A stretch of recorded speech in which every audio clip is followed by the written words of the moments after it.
Guys, what's going on? What's going on? I was trying to figure some stuff out. Yeah, they did it. I was like, everything worked right until I went live. But what's going on, guys? What's going on? Guys, it's good to see you all here, right? It's good to see all of you here, right? So, guys, hold on. Let's go to the channel really fast. So, guys, once again, let me share my screen. 1 second. You know what? I'm going to drop the link. There's some guys I know that are in the Discord who are going to come up, guys. But yeah. Oops. The guys, yeah. So anyone who wants to join the panel, guys, because we are going to talk about black fatigue today. I know a lot of people have the same type of opinion as me. You know what I'm saying? And guys, I am black. And I'm tired of this foolishness, right? Let's see. Michael's here. What's up, dude? Yeah, Michael. So I just dropped a video about McDonald's basically banning Sir Gloxalot from the McDonald's. And guys, you guys, I like that. I just thought that went up earlier on. Did you guys see the New Orleans jailbreak? You see that? Yeah. Dude, man. Nug, Ghost, Pookie, Sir Gloxalot, they all broke out of the damn thing. And of course, guys, the population's going to go up there next year like a guys, listen. What do you think that the police chief, the sheriff, and the two captains of the police look like? No. What gender are they? Well, females, of course, right? Of course. Yeah. Oh, you're saying the guard and stuff? No. Just like all the highest levels in New Orleans are all women of law enforcement. Absolutely insane, right? And yeah, guys. Oh yeah, guys. Thanks for the 15K, man. Appreciate that. I really do. Congrats, man. Congrats. Thanks for that, man. Appreciate that. Guys, April was like a rough month for all of the, not quite, anything other than video games or pro female content got cooked in April, But yeah, guys, once again, I'm doing some different things, guys. I want to, so we'll talk about plans for the channel, obviously. And then let me see. Mac is here. Man, Sam, what's up, man? Long time no see, my friend. Good to see you. Hold on. Scott's here. Lenny's here. What's up, man? I think Lenny's here, right? Yeah, what's up, dude? Yes, sir. Steve is here. Steve, I'm sorry, dude, but you're the old curmudgeon of the chat, so your sound effect isn't changing, buddy. I'm as mad as hell, and I'm not going to take this anymore. It's pretty much set in stone. Tim Hicks is here. Let me see. Red Door's here. John Carlos here. DTM's here. D Nice is here. Other Steve is here. I think we have like 3 Steves in the chat some of the time. Carlos, what's up, dude? Good to see you, man.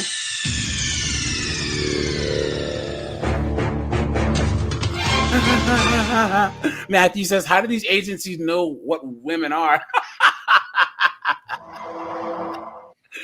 Oh, Cat Wag said, do you guys see those 300 teens that were fighting in the mall?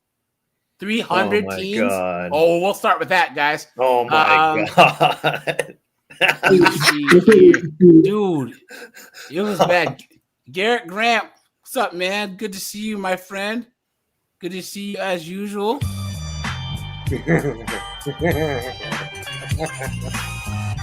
Hey, man, Sam, go to the chat. Well, here, I'm gonna pin the StreamYard, guys. Hold on. Sorry. Hold on. Damn it. Sorry, guys. I gotta do one thing. Guys, click on the StreamYard link. I'm gonna pin it to the top of the comments, right? So, guys, just click on the link and make sure that your devices are connected, and then turn your camera off, and I'll let you up. All right. TGR, what's up, dude? Captain Palsy's here. But yeah, guys, honestly, like I think all of us agree on this topic. But yeah, guys, so So future plans for the channel. You guys are gonna see more of this fireside chat stuff because this is gonna be my like. We make a lot of descriptive claims here, but not a lot of prescriptive claims. And guys, this is the only place where I do anything that's prescriptive, other than like don't date 304s, don't date lawyers or whatever. But guys, I honestly think that there's like guys like me, Colin, Snowboard, Lenny, all those guys that have accomplished a lot, and that we can give a lot of younger guys a lot of knowledge. You know what I'm saying? Yeah. So I want to start utilizing this fireside chat setup as a way for us to do like ways to like tell guys things. And also, I used to do interviews back when I started this channel. So like Lenny, if you don't mind, if we can plan an interview where we start out like a Sunday show, and I just ask you questions about like your divorce and all that other stuff, because A, you're military, and B, you've been divorced. You know what I'm saying? Yeah, I'm all and about a lot it, of man. these young guys, they think that it's a game. They think, it can never happen to me. You know what I'm saying? Yeah, right? They all think that, don't they, Lenny? Oh, I thought that at one time too, friend. I Yeah. did. Yep. So, yeah, guys. So that'll be some changes to the channel. You guys have noticed that I've been dropping videos in the morning. So like was it 8, 9, and 10 so instead of like midnight? You know what I'm saying? And that's actually got more engagement. You guys are actually seeing that I'm actually like taking funny clips from the lives and making them into videos, right? Because there's a lot of funny stuff that we say that I feel like people miss. You know what I'm saying? So you guys are gonna see more and more of that editing where like I'll find something hilarious, or like we will bring up topics that are like viral topics days later during our live stream. So you guys saw that we saw the cop who got her gun taken away. You know? Yeah. I covered that first, right? And then all of a sudden, the quartering and Better Bachelor and all of that started covering it. So you guys are gonna start to see me doing that. Man, Sam, your devices are not connected. It's gonna ask you to hit connect your microphone and your camera. So you might need to go back out and then come back in. But it asks you right when you start. Stormstar, what's up, dude? Good to see you, man. Mac, can you get closer to your microphone or something? This is my bad. Huh? I just What's got a new phone. What's up? You got a new what? Phone. What now? Now do you have a headset or like a Bluetooth you can use? Or you on speakerphone? Yeah. You're kind of muffled. You know what I'm saying? So if you have like a headset, you know what I'm saying? Guys, anytime you ever call into anything, it's always good to use a headset. You know what I'm saying? Especially phones, because it's trying to pick up your sound and be speakerphone at the same time, Mr. W, what's up, dude? So yeah, guys, I want to do more interviews, right? And I want to offer more, like, there's a whole lot of guys. Okay, this is going to segue into the next topic, but this is why, like, I didn't want to focus on like a pro black male channel, because guys, there is no real difference in the way that men of all races, colors, creeds, and backgrounds can get cooked in America. You know what I'm saying? Yeah. This idea that like white dudes are just like less likely to get cooked than black dudes is insane, right? Guys, white dudes eat more crap in divorce court than anyone else. Eat more crap in child support court than anyone else. White dudes delete themselves more than anyone else. Yeah. Guys, we're all in the same boat. You know what I'm saying? You guys are seeing that I'm actually doing more shorts too, because this is hilarious, But yeah, guys, so I want to focus more on like the fact that even you regular guys that call in a lot, look at all you guys' backgrounds, experiences, right? Like we can really, really, really draw on that and spread the message in a way that we're doing it, yes, for us to be validated, because we've been trying to say that the ship is going down. But guys, every day there's more and more of these blue pill simp knuckleheads. Like there was this guy that was on the whatever podcast, and he was like this total simp. I have a dating show, but there's only women. And they talk about how much they basically hate men, and then he had the nerve to say Andrew Wilson was a misogynist, right? So he goes, so you don't really ask men's opinions on dating at all.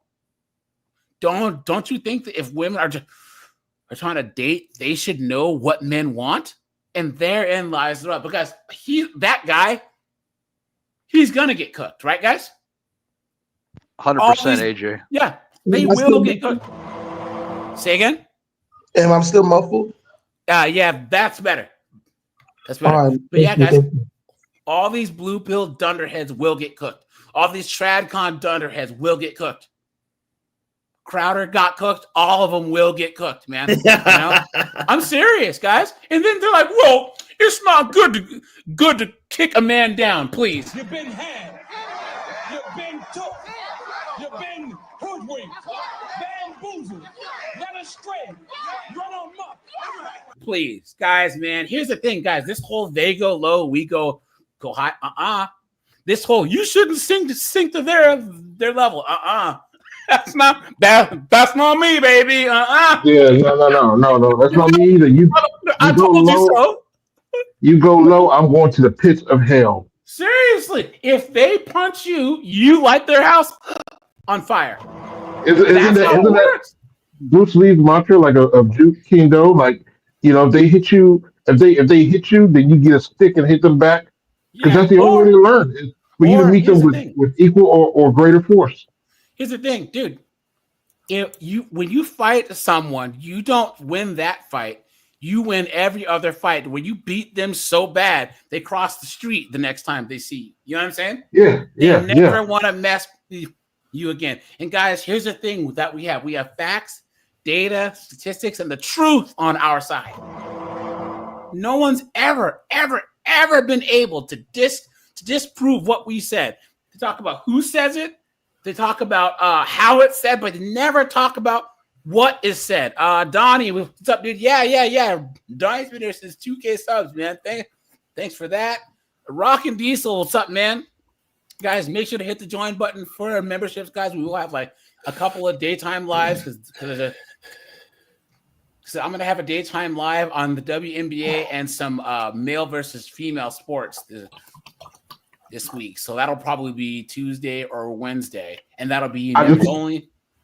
I just want you to know that your daytime live about the WNBA will probably get more views than the actual WNBA.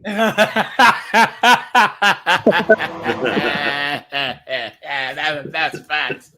That's facts, right? But yeah, guys, and also so like Colin, Walk, so like Walk, you're an IT guy, right? So if we can do like a live stream with like I know you and Rajai are both IT guys.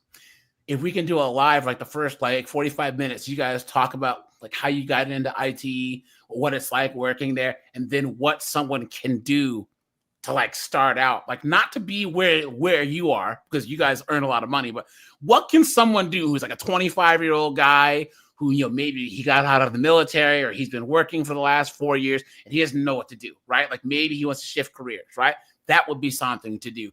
Colin, if you want to talk about like finance, investing, blah, blah, blah. You know what I'm saying? So, or even then, like all you military guys, I want to have a military stream here soon for all you military guys. I had one like a year and a half ago. Just talk about your experiences in the military. Because I had my friend who was in the Marines. He's a paramedic now. And he was telling that story about that one base, base thought who had the choo-choo ran on her. And then every single guy who was in that room with her got a charge and got kicked out of the military. That's Oh, cool. stories I could tell. Yeah. So we'll try and do that. Let's try and do the military live maybe next Sunday. So all you guys that are in the military, let's plan on Sunday. That is what day? What day is Sunday? Let me pull up my calendar. Sunday is the 31st. So let's try and do it on that day. So it's the 24th. Sorry. What day is it? Blue Collar News. What's going on, my friend? Mutiny says, congrats on the 15K. Thanks, man. Appreciate that.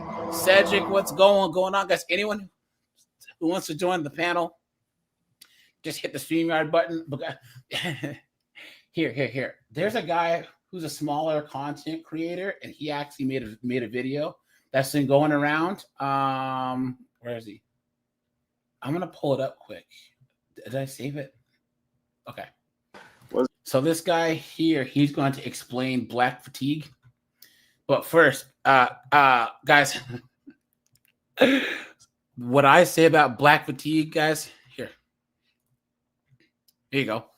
Listen. We're out here building a new nation for black people. It's time for you to start paying some dues, nigga. I ain't giving you shit. That's me. I ain't giving you shit.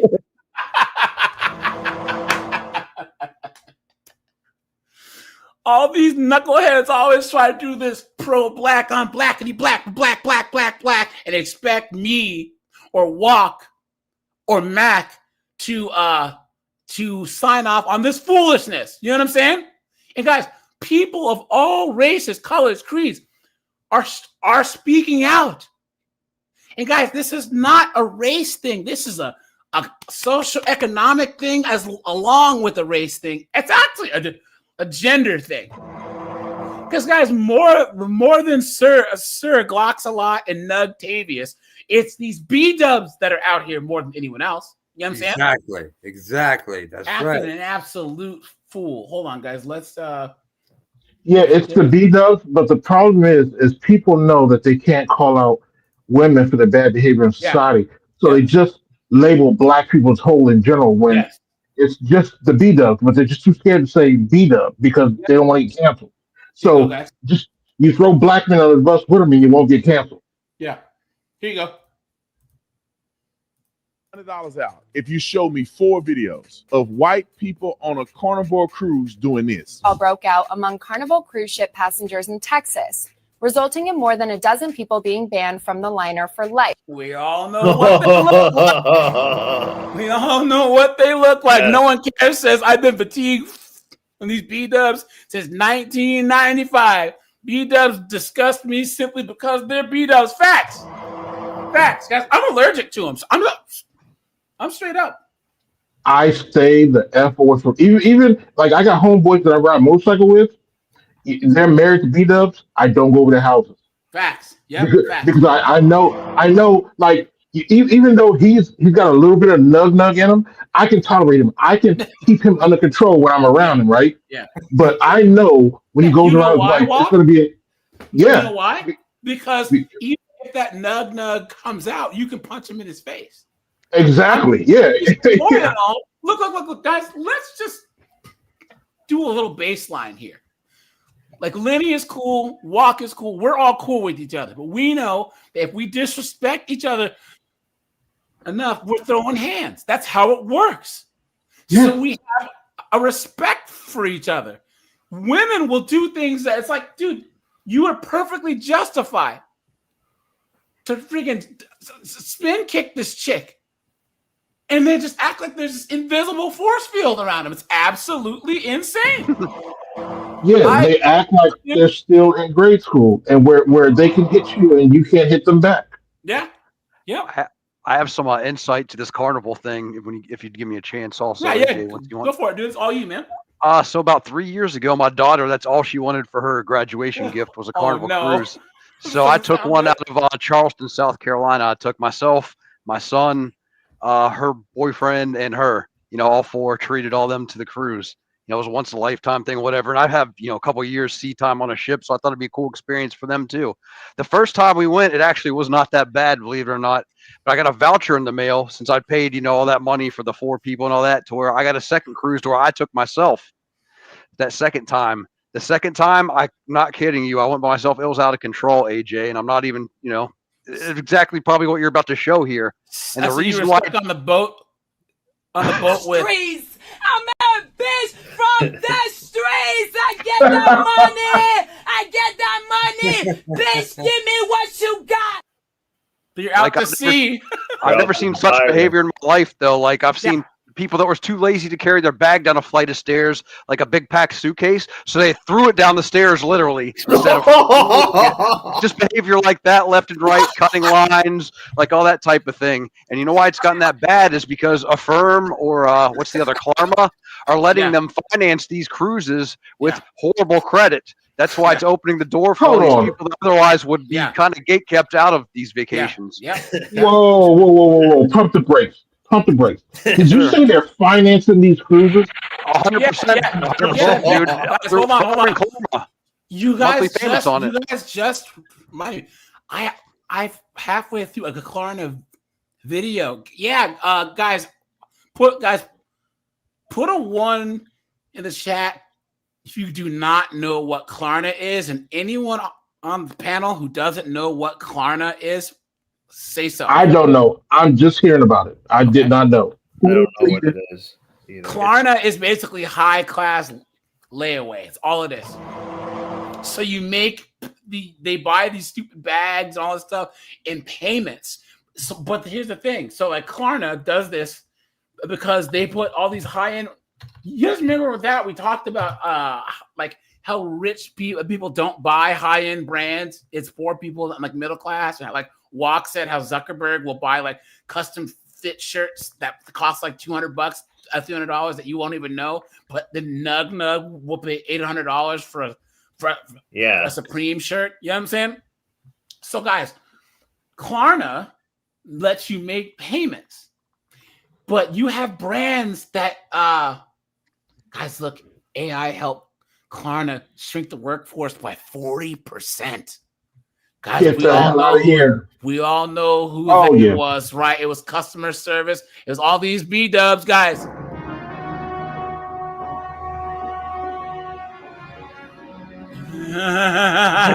But guys, so like the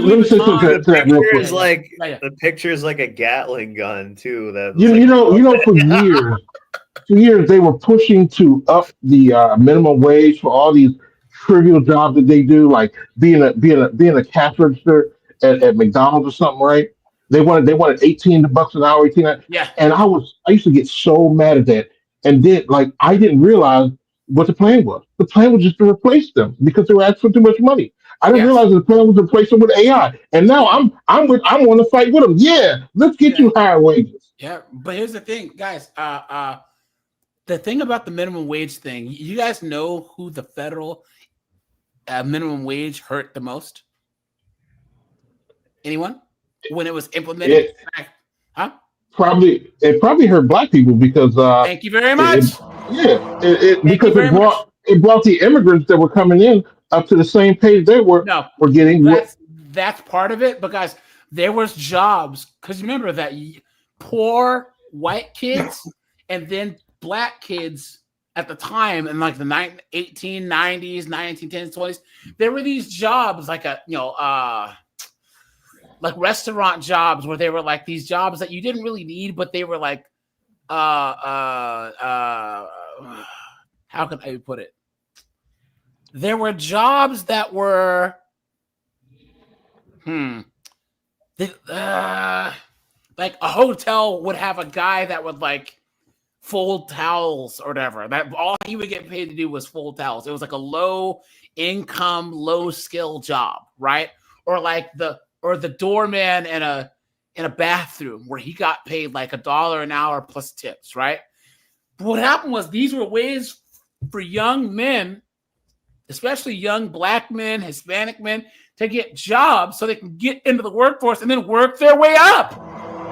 You guys know the black guys who were on the trains in the South where they were like, you know what I'm saying? They were like the customer service guys on the trains. You know what I'm saying? And they would wear the suits.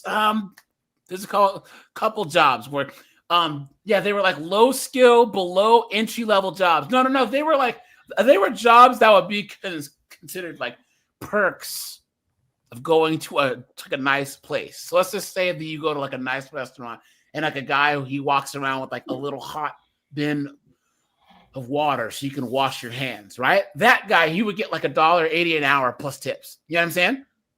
But you don't need that, obviously.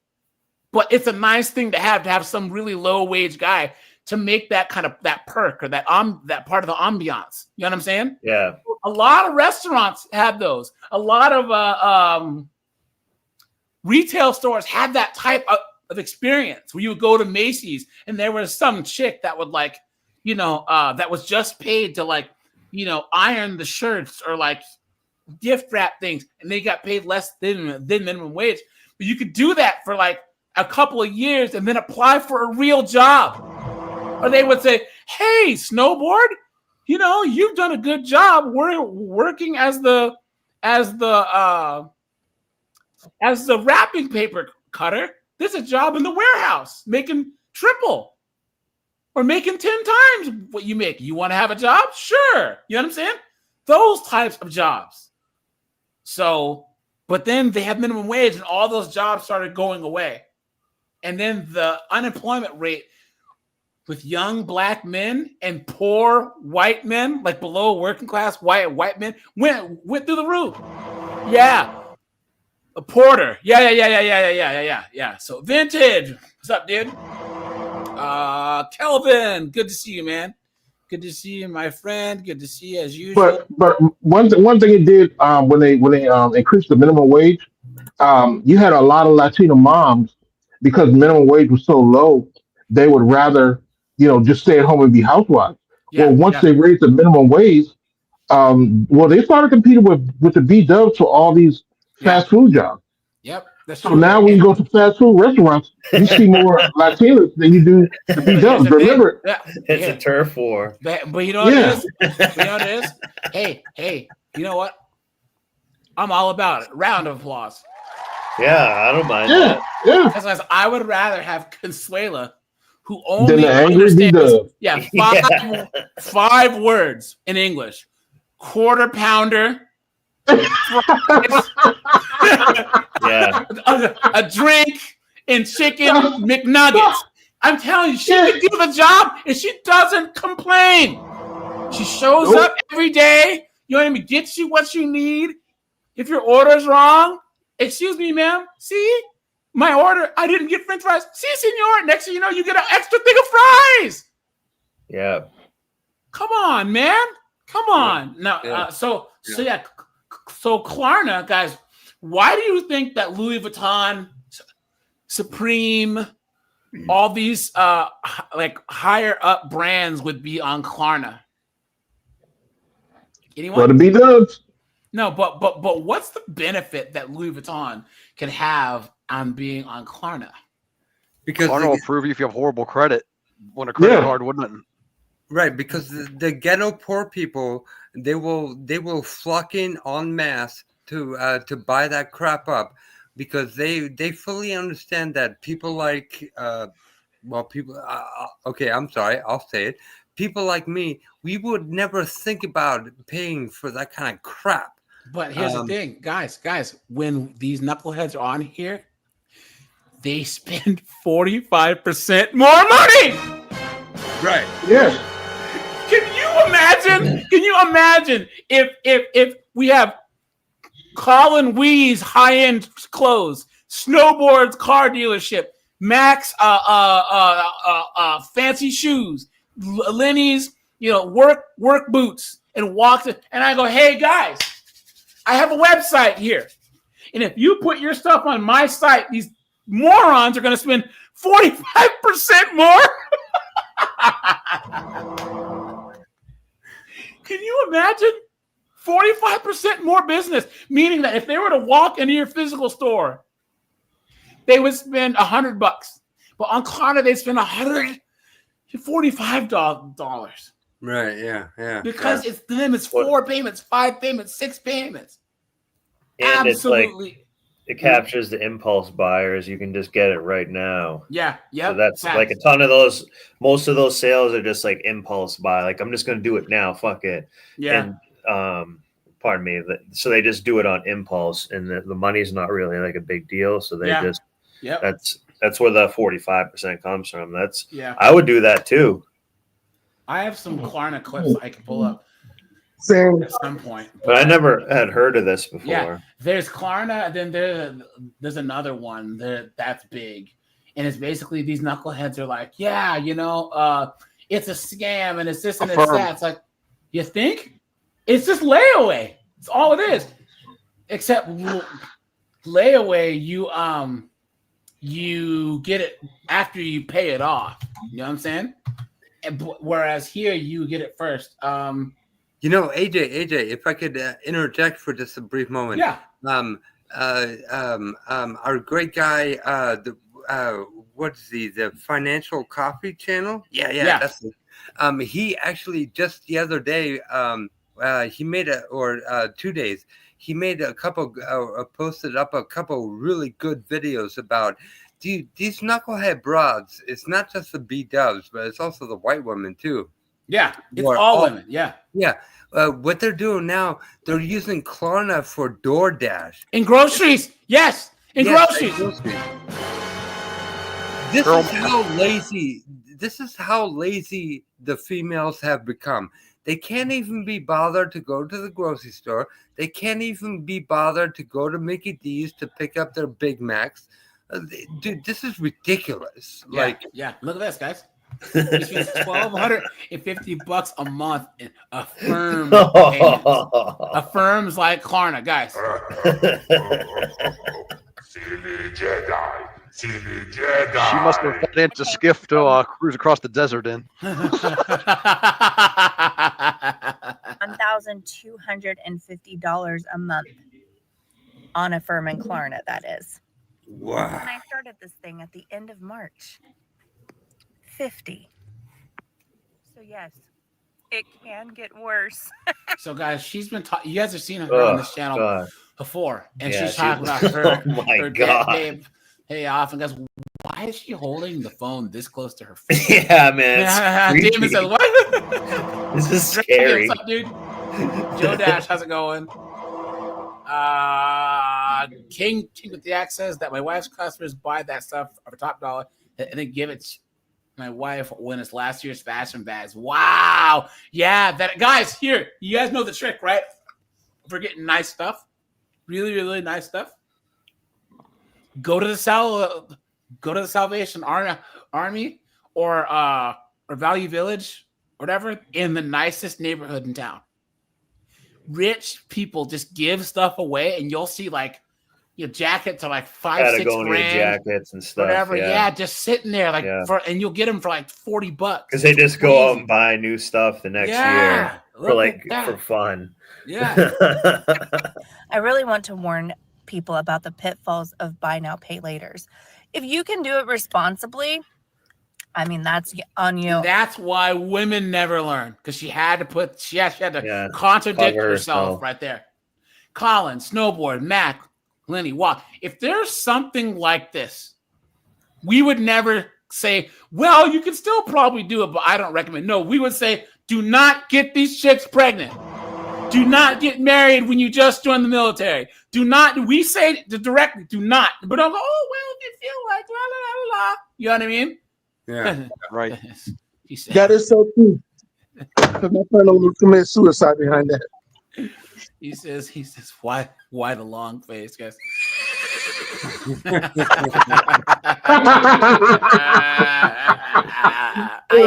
clearly cannot do it responsibly.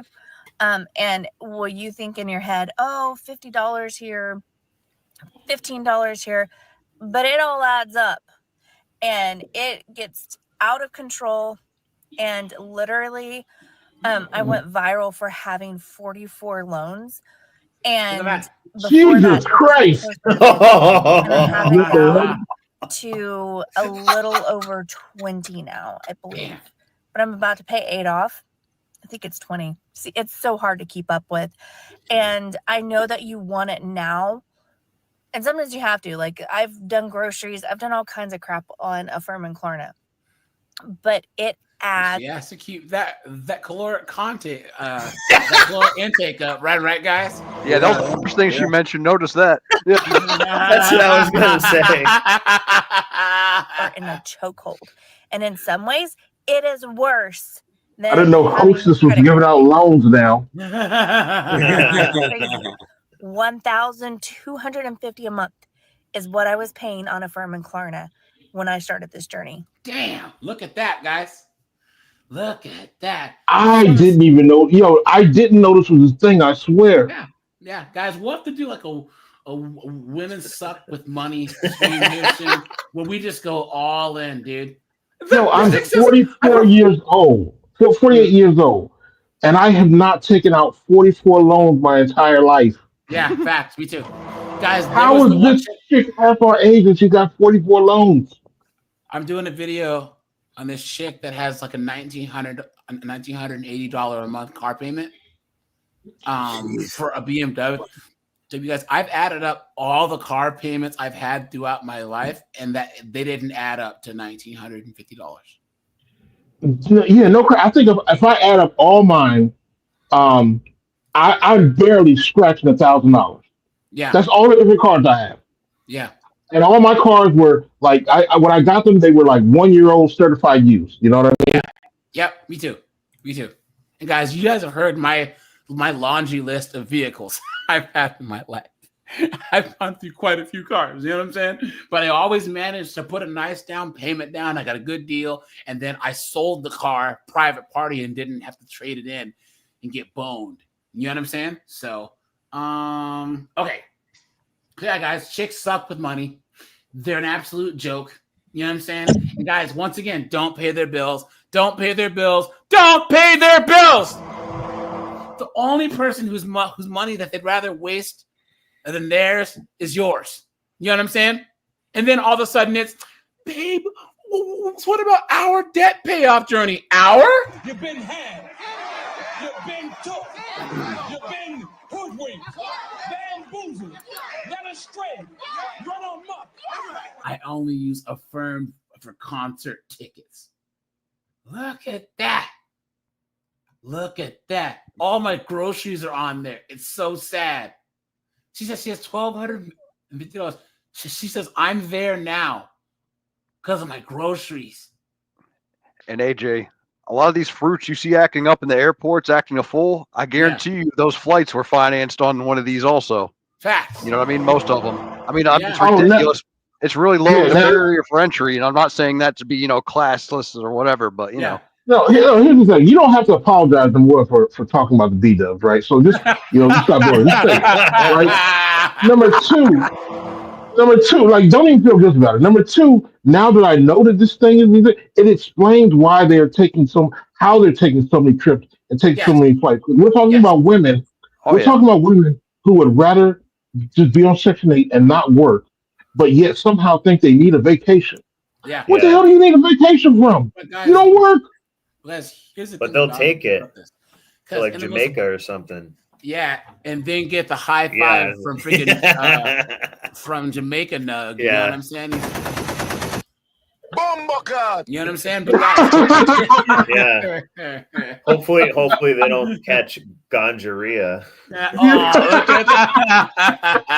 at that. But guys, here's the thing. We can talk about class in a way because look, guys, have you ever been to like a nice restaurant where you were like, man, like I had heard about this place. It's a steakhouse. They have some good scotch. I'm chilling. And then some knucklehead brings their friggin' kid along. There's no high chairs in this place. This is a nice restaurant where like you went with like your dad or your parents or whatever, or your family, or maybe one chick that actually, was actually pretty cool. You know what I'm saying? So you want that experience. Don't bring a kid there. Guys, there's people who don't know how to act. And guys, this is the same as like, if it's trailer trash or if it's ghetto people, there's a reason why the cost should keep people out of things. You know what I'm saying? Because once again, you don't expect to go on a cruise, on a very high price cruise, and deal with ratchetness. That's what you pay for. Well, back in the day, when you had fathers that were head of the household, they had discernment. So they would know that, hey, I'm not going to take my kid here. I won't take, because I know my kid's going to act up. So I'm going to reserve this for a time where it's just me and my wife. I'm going to leave the kids at home. I'm going to get a sitter. But now you have all these single mothers who don't care. They have they're so solipsistic that they only care about themselves, and they don't care that they're offending everyone there. they want their little brat to do whatever they want. So I was at a college graduation on Saturday, and guess who were the only kids that were running up and down the aisles, like acting like maniacs? Parents weren't watching them, and somebody said something to them, and they're like, "Well, I'm just trying to keep them quiet." You know, something actually had to be said. This was Saturday. I want to say the answer, but I don't want to sound racist. I want to say the answer, but I don't want to sound racist. Guys, we all know who. Streets. I'm a bitch from the streets. I get the money. I get that money. Bitch, give me what you got. I mean, let's be honest, right? Guys, how many times have you okay. I wish that my brother was here because he was in Jamaica or in the DR, and there were these 3 B-dubs were like on the same like tour group as him, and they were all like 300 pounds, right? And they went to some. Yeah, of course. No, I think it was Jamaica, but they went to some like island bar in this boat. And the chicks had got off the boat, but then it came time to like load them back into the boat. And Jamaica Nug wasn't strong enough to freaking heave these freaking wildebeest back into the boat, right? So guys, the only reason why my brother actually deadlifted these rods into the boat is because they couldn't leave. They couldn't leave until they got these biggins into the boat. How embarrassing. And these chicks were still like trying to talk mess. And if they put all of them in like one part of the boat, it would probably sink. You know what I'm saying? Well, they can't make them walk the plank because the plank would break. or the freaking sharks would throw him back. All right, guys, here we go. Here's Officer Tatum, all right? The violence erupted as passengers were disembarking from the Carnival Jubilee when it docked in Galveston on Saturday, following a week-long Caribbean trip. Footage shared on social media shows multiple passengers barging past barriers to trade blows, with one man shoved to the floor and then pummeled by a handful of others. Multiple security guards can be seen running toward the fight, but they struggled to immediately contain the melee. Several open suitcases were left scattered around the terminal in the aftermath. Some people may sound wrong for this. When there's too many black people in one place, it seems to always go bad or be extra ghetto. It's true. That's absolute 100% fact. No lies detected. No lies detected. And you guys know this because, hey, Mac, Walk, Broderick, Black, what they say on Poetic Justice when they drove up to that barbecue, and he was like, "Little Lucky, Cousin Pete." And right. There's always somebody named Cousin Pete. Yeah, Tupac looks and he goes, "This is the most black people that I've seen in one spot, and there ain't no fight." You remember that? Yeah. He said that. It's absolutely true. So, well, I think a big part of it too is that, especially when they're drinking might also mean smoking weed. No, they don't need the liquor. Nope. I'm black. I can tell you. So I grew up in a very small town, right? Worse. I grew up in a very small town, and it used to be like a little segregated, right? It's not that we weren't cool with the white people. It's just that we know that they didn't really want to hang with us. They preferred to be with the guy. We were cool with that. And when we wanted to hang with our friends. So in school, we were cool. We never had any problems with each other. But outside of school, we didn't really mix, right? But the thing was, there's a parking lot that the white people could go to like on Friday night, and they would all go there. It was like a Value City parking lot, huge parking lot. They would sit there in their cars, play their music, chill, probably drink some beers. The cops never bothered them. But anytime the black people would go to like a parking lot, that business would always call the cops, right? Yeah. I don't know what y'all know. It's city ordinances that say if a certain number of black people gather, they're going to call. It's a threat. You know what I'm saying? It's a mob. They call it a mob. So after about 20 minutes, the cops will come. They'll make them leave. Guys, I need one person at a time. All right. Yeah, the cops will come. They will make them leave and make us all leave, and we just go find a new spot. And we would do that the whole night. Meanwhile, the whole night, the white people never went anywhere. They stayed right there from like 8 o'clock to like midnight, 1 or 2 o'clock in the morning, so they went home, right? So my best friend I went to high school, he actually went before the city council, and I was laughing before he went. I was like, dude, you know what they're gonna say.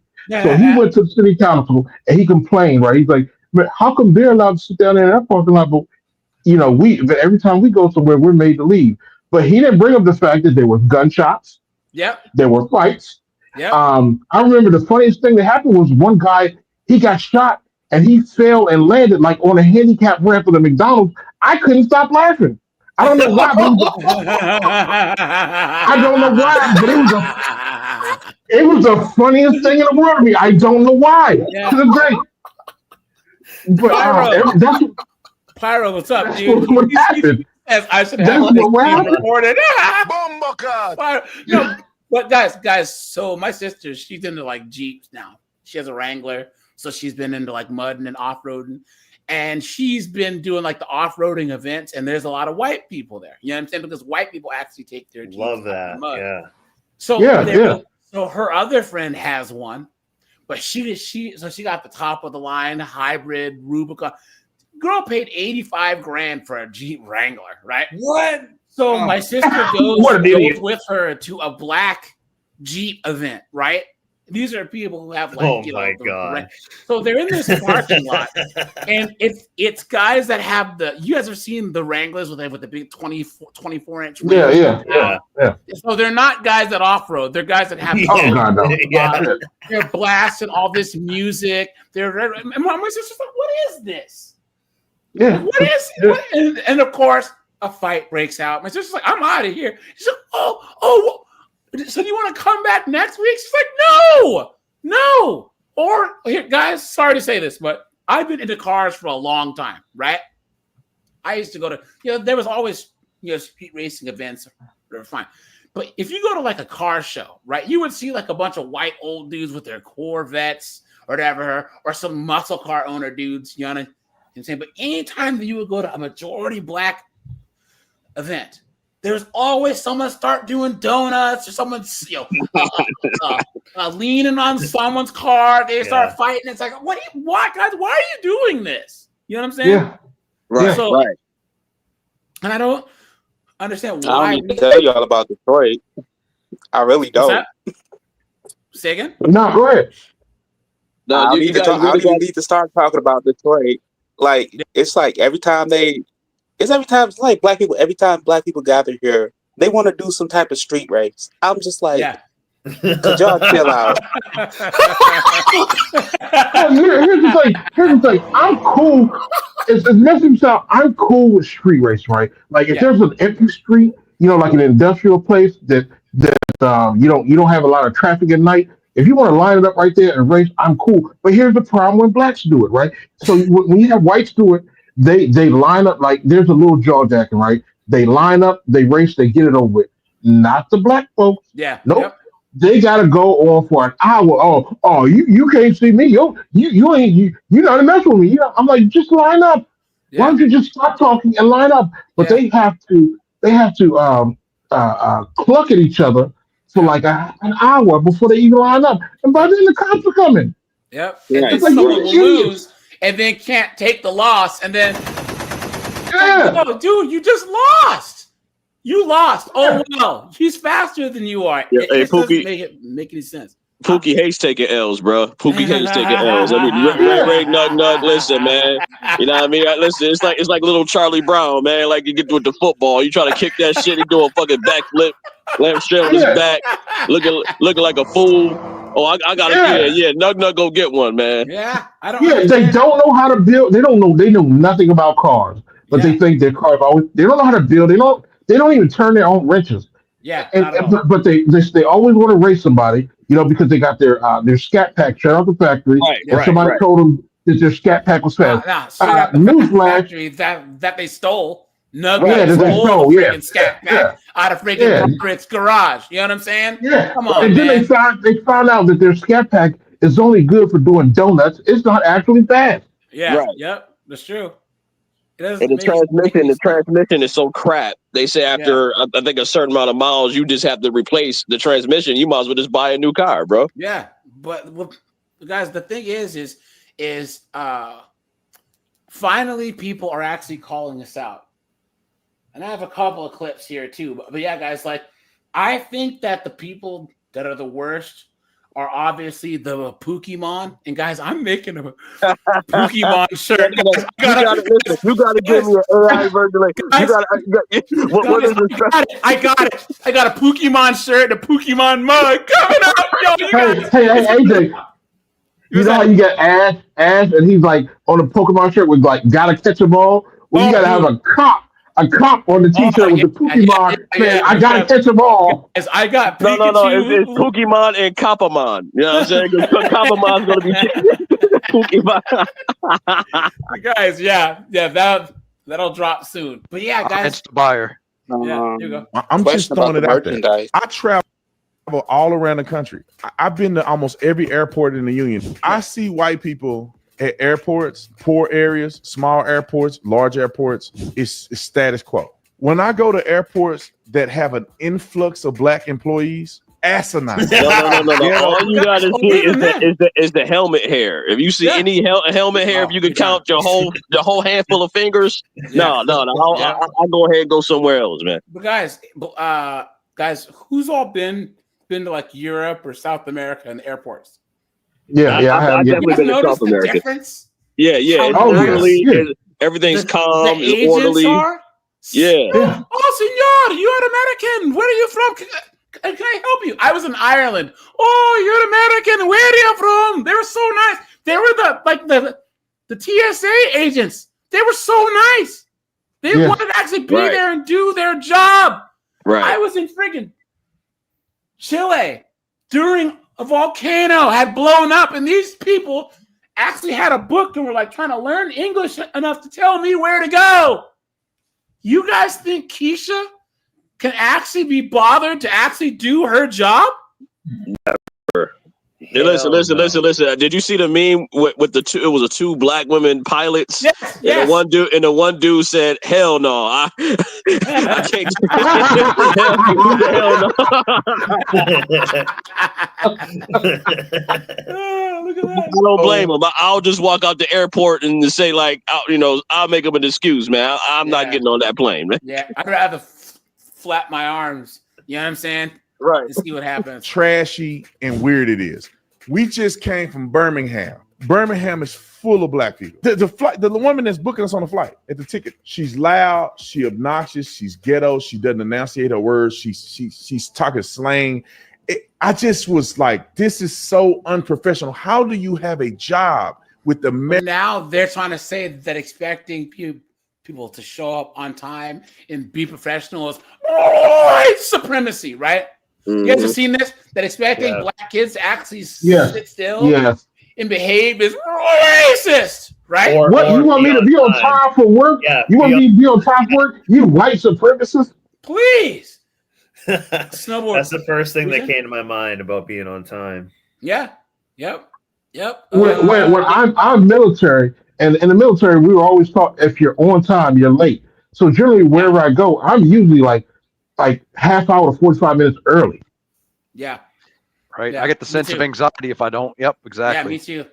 They say to show up 2 hours early, guys. I am early. I'm there early because you know what? Most of the time, guys, I get there early because anytime that I travel, it's like carte blanche to eat like all the crappiest food possible. So I'm like, oh, sweet, like a Johnny Rockets or a whatever. You know what I'm saying? So I'm just sitting there eating a bunch of bad food. You know what I'm saying? So, but then you're gonna get the bubble guts before the flight takes off. So you want to be able to go to the bathroom and get rid of that before, because you don't want to use that small toilet on the airplane. And you got turbulence up there. You don't want to do that, bro. Yeah, that's true. Airlines. Yeah, I wouldn't dare say this. Turbulence don't mix. Yeah, because I didn't want. Obviously, I don't want to hurt her feelings, but it was embarrassing. White folks are watching her. Y'all I told y'all to get on that thing over there. Get over there. Let me tell y'all. Everybody got. I said, oh my God, this is a airlines. This is us checking in with our tickets. None of this is necessary. And I'm not trying to push the racial thing. I just wish black people do better, man. And I don't know if they can. Guys, and that's all everyone asks for. And you notice how I said asks for? Ask. Yeah. Yeah. Ask. You sure didn't ask. You didn't ask for it. You didn't ask for it. But yeah, to his point, it's something that we've been saying for years. Why do they like our ancestors went through so much for them to learn and to be able to speak? And look how they speak. Just They throwing it can't away. even. They only know one language, and they can't even speak that correctly. Yes. One Guys, language. They only know here's the one. thing. But you guys remember, I think Colin, Walk, Lenny, you guys are old enough to remember the early 90s and the whole Ebonics thing where they were trying to say that substandard English is our English. No, this is the evolution of Ebonics, man. They're at the point where they're grunting. But they're grunting words. You know what I'm saying? Well, guys, how many times have you seen? You guys saw the video that I did on the other channel with the two lesbians who were fighting in the street, and there's the big one who was like, "I'm just, you know what I'm saying, with the thing, you know." No, he doesn't know what you're saying. Guys, there's black people that can't articulate themselves.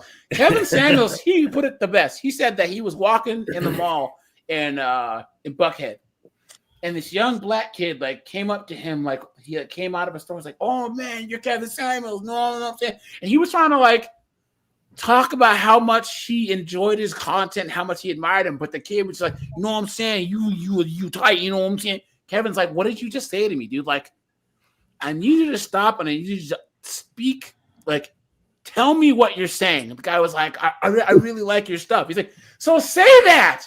Don't be like, "No, I'm saying you shit's tight." You know what I'm saying? I'm just trying. I don't know what you're saying. They don't know how to differentiate English, correct English, from slang. They talk in slang every day, like they call it cosplaying or whatever like that. Like they're in their element though. Yeah, you know what I'm saying? It's like AAVE. Now, AAVE is what they call African American Vernacular English is what they call it. Yeah. All it Are is you serious? I'm telling you, that's the evolved version of Ebonics, man. I'm telling you, once that you is the start thing. something, it's going to evolve. Once you start something, it's going to move on, you know? I didn't know that was a thing. Hold on. Guys, make sure to hit the like button and check the likes, guys. We have 121 people watching. Guys, we have how many likes here? Hold on. Guys, we have 70 likes, guys. Hit the like button, guys. Thanks for all you guys who hit up the Cash App. Guys, the super chat button's there. And guys, hit the join for some memberships. Appreciate that. Who was saying something? Black Samurai. Yeah. See, the title of of your show, you said Black Fatigue. I understand, people got black fatigue, but to me, growing up in the hood, in the ghetto, you just gotta ignore that shit, man. Like, yeah. It's like I guarantee you, if you just keep it moving, ignore, as long as nobody put their hands on you or do anything, But who here's the cares? thing, Black Samurai, you're a successful guy. Walk Yeah, right. too. Right. Here's the thing. These knuckleheads who live in the hood, they talk about racism. Right. Broderick, Black, Walk, Mac. How many times? Rajai, Tim Hicks. How many times have you in your career or in college or in military, you've been the only black person there? No. Listen. When I graduated, Hold on. But a person in the hood, all their problems are caused by black people. Right. I went to a high school with only 33 black kids in my school out of 2,500 students. College, my career, I've been the only black person there. Right. So if anyone has any reason to whine about white people, it's me. But you have hood Keisha in Nug Nug, all these white men trying to keep me down. You don't even talk to white people on a daily basis. Right. Right. You know what I'm saying? Right. That don't make no sense. No. See, they're trying to think of it, their old talking points, from the 60s and then the civil rights era, but they didn't go through that shit. Yeah. You know what I'm saying? They never got, none of that. So Trying to be they all shouldn't be even, pro-black. Yeah, that's kind of contradictive of them, Guys. We're out here building a new nation for black people. It's time for you to start paying some dues, nigga. I ain't giving you shit. I'm giving you shit. Shoot, trying to build some black. I ain't giving you nothing. Shoot, I work in a white male dominated field. I have gotten more help from white people to advance me further in my career than I've ever got from black people before I got to this field. Right, and I second that because I went to institutions and I had enough knowledge I didn't gain, and I'm in the financial sector, bro. So I didn't, most of my knowledge came from experienced CFOs, head of organizations, like big, people that listen. They used to brag in the department where I learned that they was like all we millionaires, and I was in the accounting department. Most of them are accountants, been in the game for years. You know what I'm saying? So you got to understand. It's not just work. Right. It's right. outside. So you telling me you're doing something at home. They're like, oh, you need to do that? No, don't call a plumber. Here, look, this is all you got to do. Do this, and this. And if you get lost, look, here's my number. Call me, and I'll walk you through it. Right. It's just applying yourself, bro. At the end of the day, you got some black people that apply themselves. Those black people that raised out of slavery, basically the black people that built this country. Them is the black people, the descendants that's actually working hard. Those are the real attributes of the culture. The other, that Pookie, that nug shit. Come on, man. That's just like, that's Planet of the Apes, man. You know what I'm saying? I'm sorry I keep repeating myself, but I call it how I see it, AJ. I'm sorry, man. But here's the thing that people don't understand, right? Is this, right? See, we've had an ethnogenesis here in America, and that's where white and black comes from. That's why there's white Americans, because once again, America is one of the only countries on earth where there's no ethno-national. Right. Anyone can come here, get their citizenship, and be American. That's the same for Canada, New Zealand, Australia. If we were all moved to China, we'll never be Chinese, right? Never. The thing, the blacks that came here, right? Back in the day when we came here, right? There was a cultural ethnogenesis, and there's a genetic drift, because you know how like people from Iceland came from Norway, but they've been separated for so long that that's how us American blacks are. So we are black Americans in the same way that like Colin can't go back to Europe and go, I'm European. No, you're not. Right. You're an American. My point is, when slavery was going on, only a small percentage of people in the South owned slaves. Right. Small percentage. What do you think the people in Detroit, in Boston, in New York, in Chicago were doing in 1885? Well, they technically, had nothing to do. But what I'm saying is, poor people, the poor white trash whites and the freed blacks had more in common than people knew. These white kids, they had 9-year-old white kids getting their arms caught in the factories in a machinery in Boston. You know what I'm saying? 9-year-olds. You know what I'm saying? Right. Child labor. How are these knuckleheaded morons going to say, oh, well, you know how your granddad came over either after slavery ended or was working as a poor bellhop in Boston in 1840? You guys need to apologize for his slavery. What are you talking about? They had nothing to do with it. They were in the North. You're right. No, but the real beef is between it was government sanctioned. But that's linear. That's a separate topic. The people that, like you said, always harping on slavery, this and that. That's a cop out. It's a cop out. Absolute facts. Absolute facts. I couldn't agree with you more. Right, guys. Because guys, you see, California is trying to be like reparations. There was no slavery in California. Right. What are you talking about? What are you talking about? And also, AJ, it's different type of reparations. That reparations was land that was took. You know what I mean? Not slavery. So they got to understand. Like, I think certain of them people, they just got to get educated more, man, because that's a good sign. You know what I mean? And if they were to spend all the effort that they do trying to lecture blacks like Samurai, Broderick, Walk, myself, Mac, whatever, trying to get us to vote for Knucklehead Harris or to lecture whites, right? Oh my God! If they would take that effort and actually put it into something productive, they might have something. We might have a country, but you know what the Democrats are saying? They say for the next ticket, they're thinking about putting her again on the ticket. I'm like, you gotta be nuts. Listen, I'll take them people right to the loony bin. What will you do if you win? where they said I that would they're cut gonna- both hands off before I cast a ballot for Harris. If they said that they're thinking about trying to have AOC run, guys. Oh my No, that's scary. That shit stinks. Please. Now that's scary because I'll say this: having an AOC run is scary because there's a lot of white men who are such cucks that they would vote for her, even if they were Republican. AOC is kind of hot. AOC is kind of hot. It's like, no, she's not. She's like a cicada. No. She's a typical waitress NPC type. If you want to talk about it. Steve, man, thanks for handing out a couple memberships, man. AOC looks like the older, What are you saying?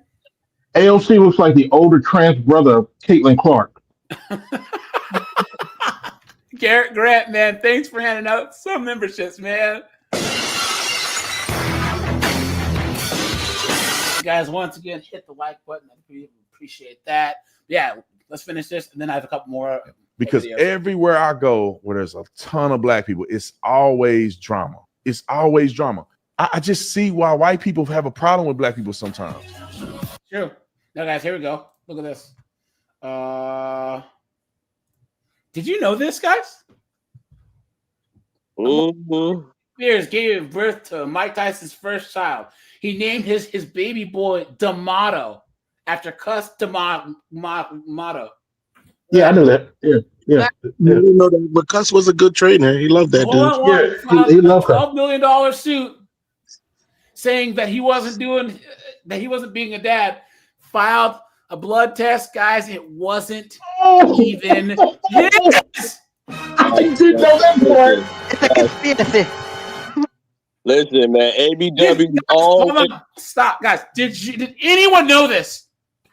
I thought I knew everything I about. know he had a son. I didn't know it was his father. I didn't know he wasn't actually his father. Look at I that. didn't know that. Right. In the 1990s. No idea about any of it. Look at that. So that's not his kid? That's not his kid. That's crazy. That's crazy, bro. Right there, Jet Magazine. Wow. They make always, the buffoon. There you go. You know what I'm saying? Yeah. Okay. So we got to be real for 1 second. AJ, Mike Tyson could have been the first $1 billion boxer, bro. Yeah. You know what I'm saying? And the people around him was nothing but snake and viper. Just imagine if he had the support. Yeah. You know what I'm saying? What type of boxer he could have been, man? Yeah. Let's be real for 1 second though. We only got the Jet Magazine for the Jet Beauty of the Week though. Yeah. That's true. Here we go, guys. There's another thing here. Hold on. Do you believe in black privilege or white privilege? We don't have black privilege. We don't have black privilege. Who would let this chick leave the house looking like the guys? Oh yeah, She had like an oxygen thing. She got a double gut. She got a double gut right there, bro. She had to cover that above, like 5 feet above the damn. Yoga instructor, dude. I can't say that we don't have black privilege because we have forced it out there to where if a white person just walks up to us, they can't say what they want to anymore. We and our ancestors gonna let them stuff And there lies your black privilege. I mean, that's wrong with rights. It's not. No, it's not. It's not a right because white people would feel like it's a right. Think about the hubris, the arrogance, self-centered. You think white people care about you? You think that the average American of any race who's getting up and going to work and trying to pay bills cares about who you are?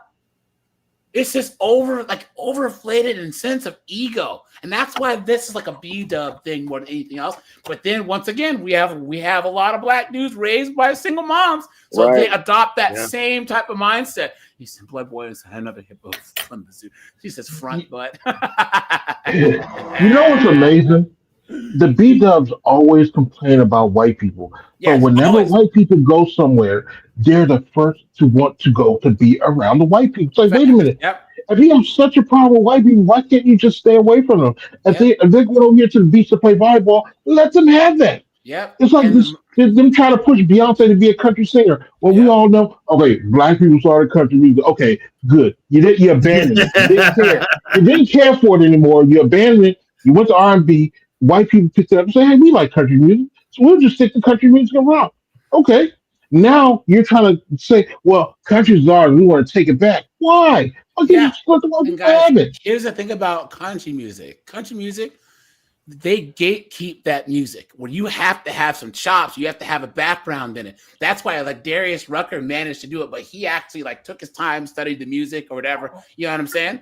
Or guys, how about this? You think that a lot of white artists don't want to do gospel? Well, guys, black people gatekeep gospel in the same way that white people gatekeep country. You know what I'm saying? Or I would love to see a white gospel singer. I would pay to see that. I swear to God, I would buy every one of his albums. It doesn't make it. Or you guys remember when Robin Thicke was like the biggest thing in R&B? Yeah. Well, then do it better than him. You know what I'm saying? How have you let this? You guys let this like you dropped. You fumbled the bag to where Robin Thicke picked it up and is just killing the whole game from like 2009 to 2015. You know that we live in higher society. It's a privilege. Would not get the same sentence as a black person. A white rapper and a black rapper. A black rapper still don't get the same. They'll get worse than the white person. Yeah, she doesn't mention the fact that black women call the police more on black rappers than they do white rappers. And there lies white privilege. That is, it's above black privilege. Do you believe in black? Look at But this. Someone says some outfits aren't made for everyone. I was Someone says, laughing why because can't you say privilege? the Someone said I had to take several hard takes and just see if that she wasn't hooked up to an oxygen tank. What a mess. Hold on. Hey guys. Allied Universal, a security company, fires a security guard after she posted multiple viral videos of her shaking her ass. Ladies, until you do something about your mental illness, this insatiable need to post your ass, post your face, post yourself just pulling on somebody else's hair, nobody's going to want to be with you or anything. All you're going to want to do is see what them cheeks feel like. But y'all go on TikTok whining about how men don't want to commit to you. This is a mental illness. Who the hell is stupid enough to actually want to commit to this woman, have kids with this woman, marry this woman, or anything? And mind you, it's not her shaking her ass that's the problem. It's her at work shaking her ass. But the fact that you can't get through your workday without doing it. Rockin' Diesel. What's up, dude? Josh is here. What's going on?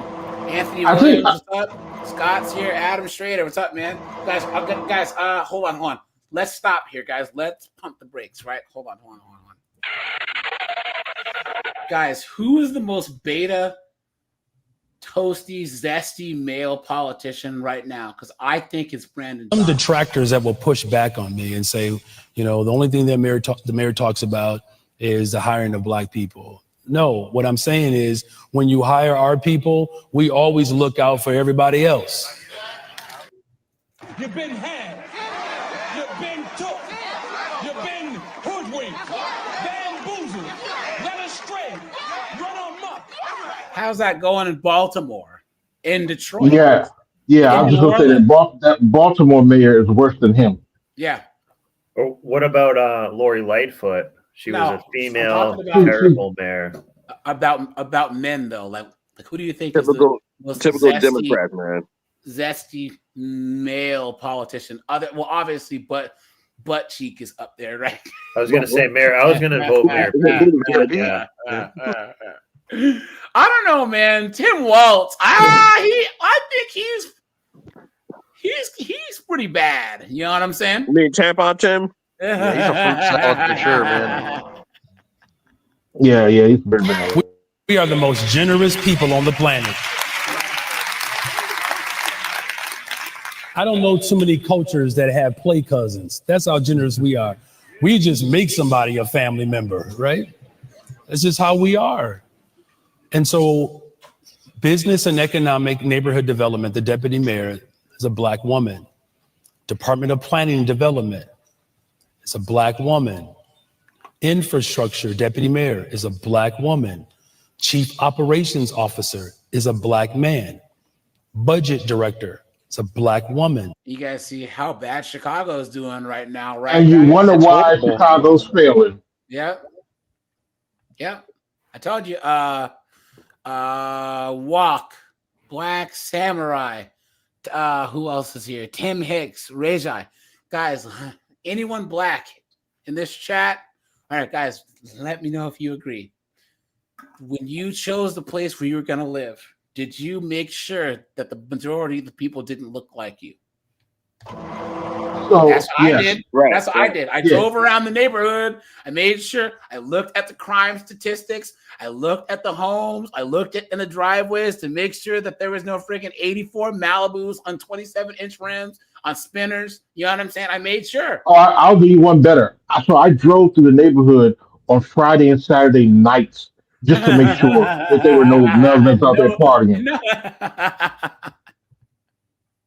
Because, guys, once again, your home is where you lay your head down. You got to be able to unpack and relax. There's nothing worse than Nug Nug or Keisha friggin' blasting music, having their knuckleheaded friends Tokyo drifting up and down the street, doing donuts in the cul-de-sac, getting The dice games. Yeah, it doesn't make any sense. They do that. Yes, yeah. You ever see that skit? Yeah. You ever see that skit? No, That skit? I haven't really actually seen that in real Oh, life. no, dude. So you remember that?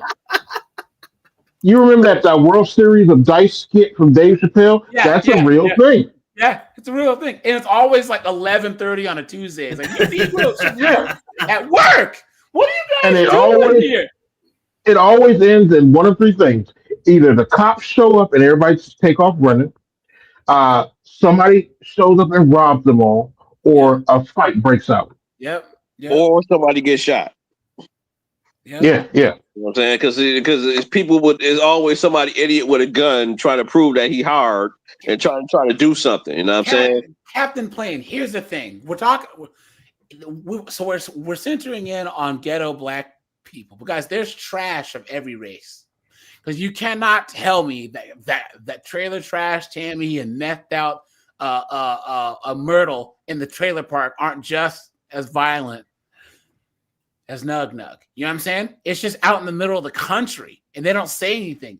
They don't call the cops. There's not a lot of the statistics and they're kind of far away from each other. Because in Washington State, where I lived in the 2000s, where there was all the meth in these trailer parks, these explosions, you know what I'm saying? Guys, the freaking rednecks, these trailer park people, they're just as bad. You know what I'm saying? They're on welfare and food stamps, and just nasty. You know what I'm saying? It just happens that a lot of blacks happen to be squished into the same place, like a neighborhood or like a project has more people. You can have like, if you go to like rural Pennsylvania, you go to like Annville and Allentown and all that other stuff. The whole population of all those towns is the population of one housing project. So if you were to take all those trailer trash, methed out morons and put them in one big building, they would be shooting people too, you know? So Yeah, it's just that they live far away. They live out in the country. yeah, That's the big difference. Yep. You look at the ghetto Asians, right? The Vietnamese, the Laotians, the Cambodians, those gang members. Guys, those kids are just. If you're Colin, you're from Washington State. Yo, those kids are horrible. Those Southeast Asian gangbangers, man, they're off the chain. Yeah. They're not playing. There's actually poor, pants sagging, tatted up, gang banging Asians, man. Yeah, and if you close your eyes and you listen to them talk, you could not tell them apart from another. Yep, that's true. Don't forget about the Samoans too. Oh yeah. I used to live with those guys. Yeah. Where I used to live, man. There's the ones that are playing sports, doing good for themselves, and then there are the ones that are out there gangbanging, man. You know what I'm saying? Samoans are just Mexicans that let themselves go. No. That isn't true. Because I used to play football with some of those guys. Mexicans aren't Some of them. 300 pounds. You can slam Yeah. dunk a basketball. You know what I'm saying? Mexicans are all 5'3", 5'5". These guys are 6'1", 6'2". You know what I'm saying? Trust me, guys. So my last day of football, guys, we have this Samoan guy named Noah, and he had two brothers who were twins, and so Noah was 6'2", like 250. And he was like a junior, and then his two brothers, we used to call them the Wall, because they were both like 6'1", like 260, both, and they would walk side by side. You had to walk around them in the hallway, you know. guys, these guys were so fast. They'd hit you in hitting drills, and you'd be like, what is going? Dude, this kid Noah, he hit me so hard. Dude, I was so concussed, and my helmet flew, and my mom was like, you're not playing football anymore. Why? You know? So here we go. Some detractors that will push back on me and say, we already saw this. And then so we'll get to this guy's video here in a second. But here we go, guys. This was the first like black fatigue video that went viral because we've seen this, right? Oh, yeah, totally do. This is at a prep school. That asshole. Read those comments. Read those comments. Oh my The God. comments are absolutely disgusting. Yeah, someone said, let them people celebrate. They go through so much. They can get it out. Look at, let them kids dance. And it's all older B-dubs defending this behavior. Every last comment is an older B-dub. I hate to see people, especially black folks, having fun. Someone said local club got new strippers this weekend. Look at that. Someone says the room smells like Oh my God. sauce. And here's the ironic thing about it. They're all. Why are they celebrating? Yeah. They're gonna have to pay those student loans back, No, and they won't have any jobs. dude, this is high school. I thought that was a college. That was the AAU college. No, I was thought it? it was- Well, I'm wrong then, I guess. So Yeah, I think that was the HBCU. yeah. Well, there you go. Well, that's funny because only what's the graduation rate for most HBCUs is like below 40%. And that's why you have so few B-dubs up on the stage. Guys, my friend graduated from Tuskegee, and she said that a coworker of mine, her and her husband would never ever send their kid to an HBCU, ever. Biggest joke. She said worst mistake she ever made. She They're a said that the joke. student housing was like the projects. Their food was trash, but the executives were all driving like Rolls Royces and everything. You know what I'm saying? Yeah. You in school lunch, you're gonna be eating chitlins. Yep. Catwag says that it was in Baton Rouge. Oh, well, that explains it, right? Tom's wonderful. What's up, dude? Kev, what's up, man? He says Ospreys around. Nothing but black people. Yeah, guys. Now this was the first guy that like brought this up. So There's an interesting phrase going around these days. It's called black fatigue. When I heard that shit, I started laughing because I've been had black fatigue. Well, nigga fatigue. I love black people. See, it's the difference between niggas and black people. You understand? And what it should be called is nigga fatigue, because even black people have nigga fatigue. You understand? The ghetto ratchet bullshit, all the ignorant stuff that these people stand for, all the ignorant stuff that these people defend, all the weird shit that these people say, all the victimization and acceptance of the bigotry of low expectations and all the Stockholm syndrome and all that shit like that, all the random acts of violence that people want to ignore because it's black on black, which they also want to ignore and just say it's proximity crime, but no, it's black on black crime. It's an epidemic. Black fatigue is some real shit. There's an interesting phrase. there's like a part 2 to that, and then hold on. Here we go. Kicked off a Carnival cruise. Look at that. Bye, Keisha. Bye. Oh yeah, what they're doing now is they're not even letting them. They're leaving wherever they at. Look, someone says I only cruise with Princess Cruise Lines, and they don't accept EBT cards. Let's go. They kicked them out the Bahamas though. They said, wow, that's crazy. Yeah. Watch the Bahama people will throw them into the ocean. You know what I'm saying? Yeah. They don't have it. See, they go to the Bahamas and they don't have any privilege in the Bahamas because they look just like the people there. So they can't throw the racism card around. Hold on. Do you guys remember that chick with the bank fraud? But she's like, I know this is suspicious and I'm a black woman. And the detective goes, well, I'm a black woman too. So what now? Yeah. And her whole friggin' defense just blew up, you know? So, but here we go, guys. Black fatigue. This video might make you uncomfortable, but it needs to be made. There's a growing sentiment, most recently, of individuals who are proclaiming they do have black fatigue. And you don't have to be a non-black person to have black fatigue. You feel safe around black people?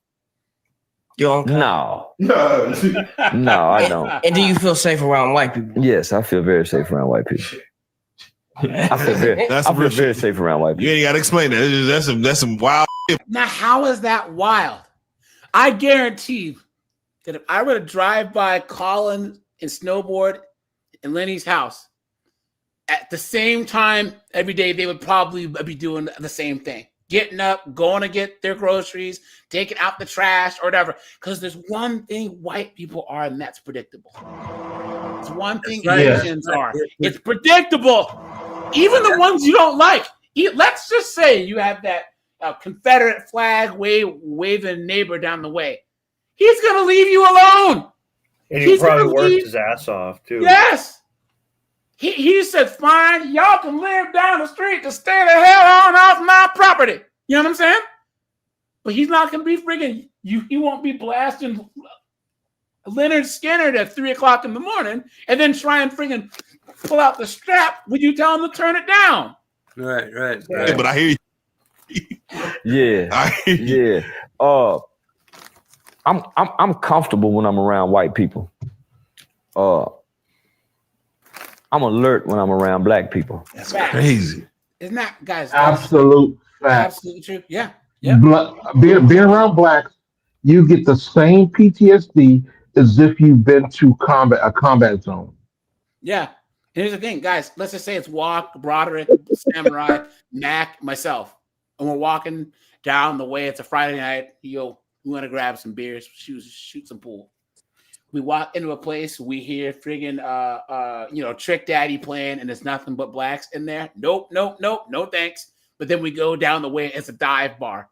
It's got some bocce balls, got some darts, and there's some hipsters in there. We'd rather go in there, right? Like 3 or 4, your hipsters, your tight jean wearing goofy white kids.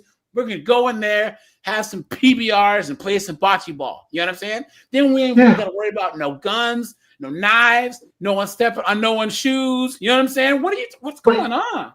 Even then though, when we get around white people, we can act just as silly as they do, right? Like fucking karaoke, right? You know you can't sing, right?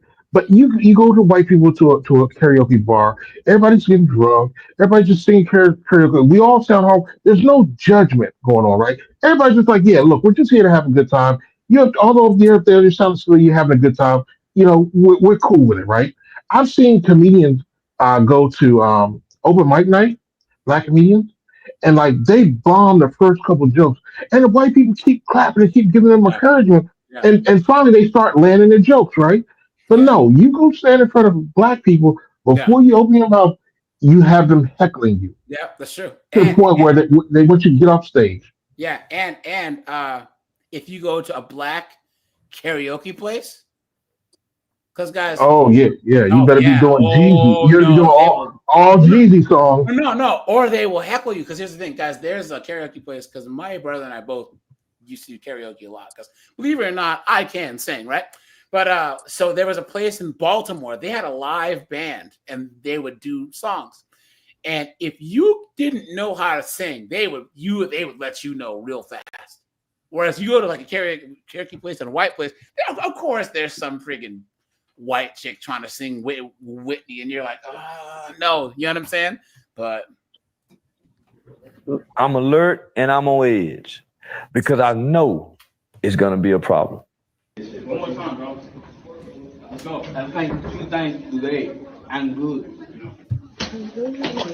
Man. Yeah, guys, people are like soft. Look at this, man. He's wearing a bonnet, dude. I told my nephew if I ever saw him wearing a bonnet, I'd beat the hell out of him. And he looked at me. Right. And he thought I was joking, but I looked at him dead serious. I said, if I ever see you wearing a bonnet, I'm going to beat the hell out of you. And he looked at me like, dang, is this serious? I'm like, yes. First of all, chicks shouldn't wear them. But then even then, females wear those. You're a boy wearing a bonnet? Yeah, I wear a Dude, do-rag. I want to punch them in the face so bad when I see people wearing these bonnets. I'm going to be honest. I'm past the point of wanting to punch them in the face. I'm just ready for the Black Civil War to start. Yeah. I don't even care about living to the end of it. I don't want to see the end of it because I know I'm going to take it out. But just let me take down 100 or 200 of them, and I'm good. Hey guys, you remember when Umar Johnson's knuckleheaded self said there is no black middle class or upper class because if there's poor blacks, if there's some poor blacks, we're all poor. You remember that? Yeah, he told him. Yeah. You've been hoodwinked, bamboozled, led astray, run amok. That's the dumbest thinking I've ever heard in my entire Hey, life. look what Blood Boiling wrote in the chat that when he was a kid, his dad took him to work in a black neighborhood, and he basically told him before he got there, don't look the black people in the eye because they'll take it as a threat, as a challenge. They absolutely do. They call it mean mugging. They have a term for it. Yeah, why you looking me in the eye? You mean mugging me. But then if you don't look them in the eye, they'll say you're disrespecting them. Yeah. They're still winning with them. And guys, and heaven help you, because guys, we haven't touched on this yet. Guys, white women are like this raw nerve for B-dubs, right? Like white women live rent free in black women's heads, and they go, Well, you know why? But the moment, wait, hold on, guys, hold on. I have a whole list here. Hold on, let's watch this, and then we'll hold on. See, that's what you get because you don't want to fight. That's what you get because you don't want to fight. You sucker punch them. I really hate Billy.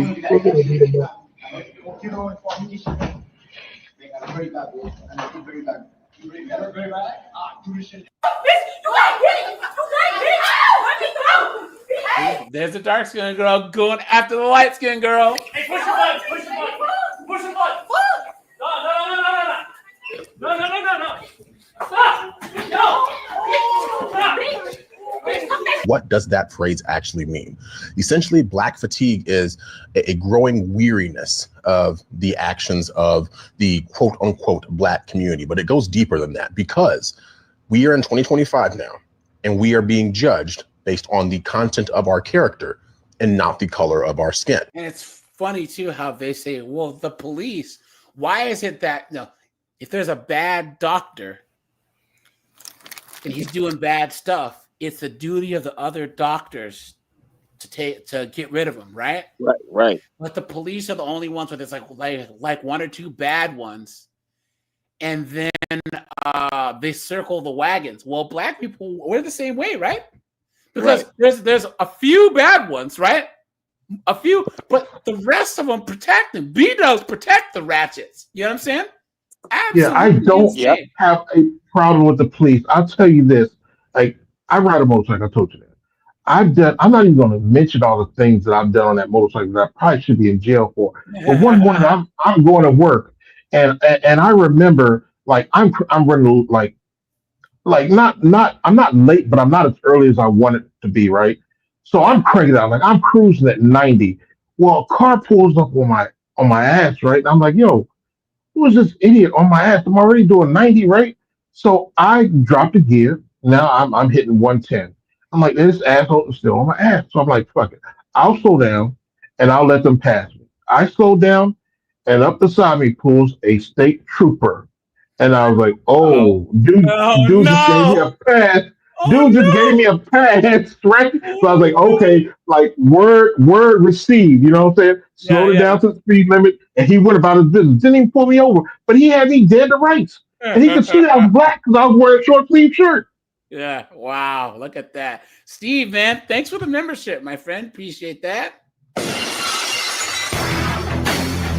Who's that? Black Samurai? Mike, man. Mike with the $99. Look at that. Mike said blacks as a collective group champion ignorance and demonized knowledge and non-high mentality. I've been told that I act white my entire life due to being on time, enunciating. It can't be fixed because people like you and I are outnumbered. Absolute facts, man. Absolute facts. I couldn't have put it better myself.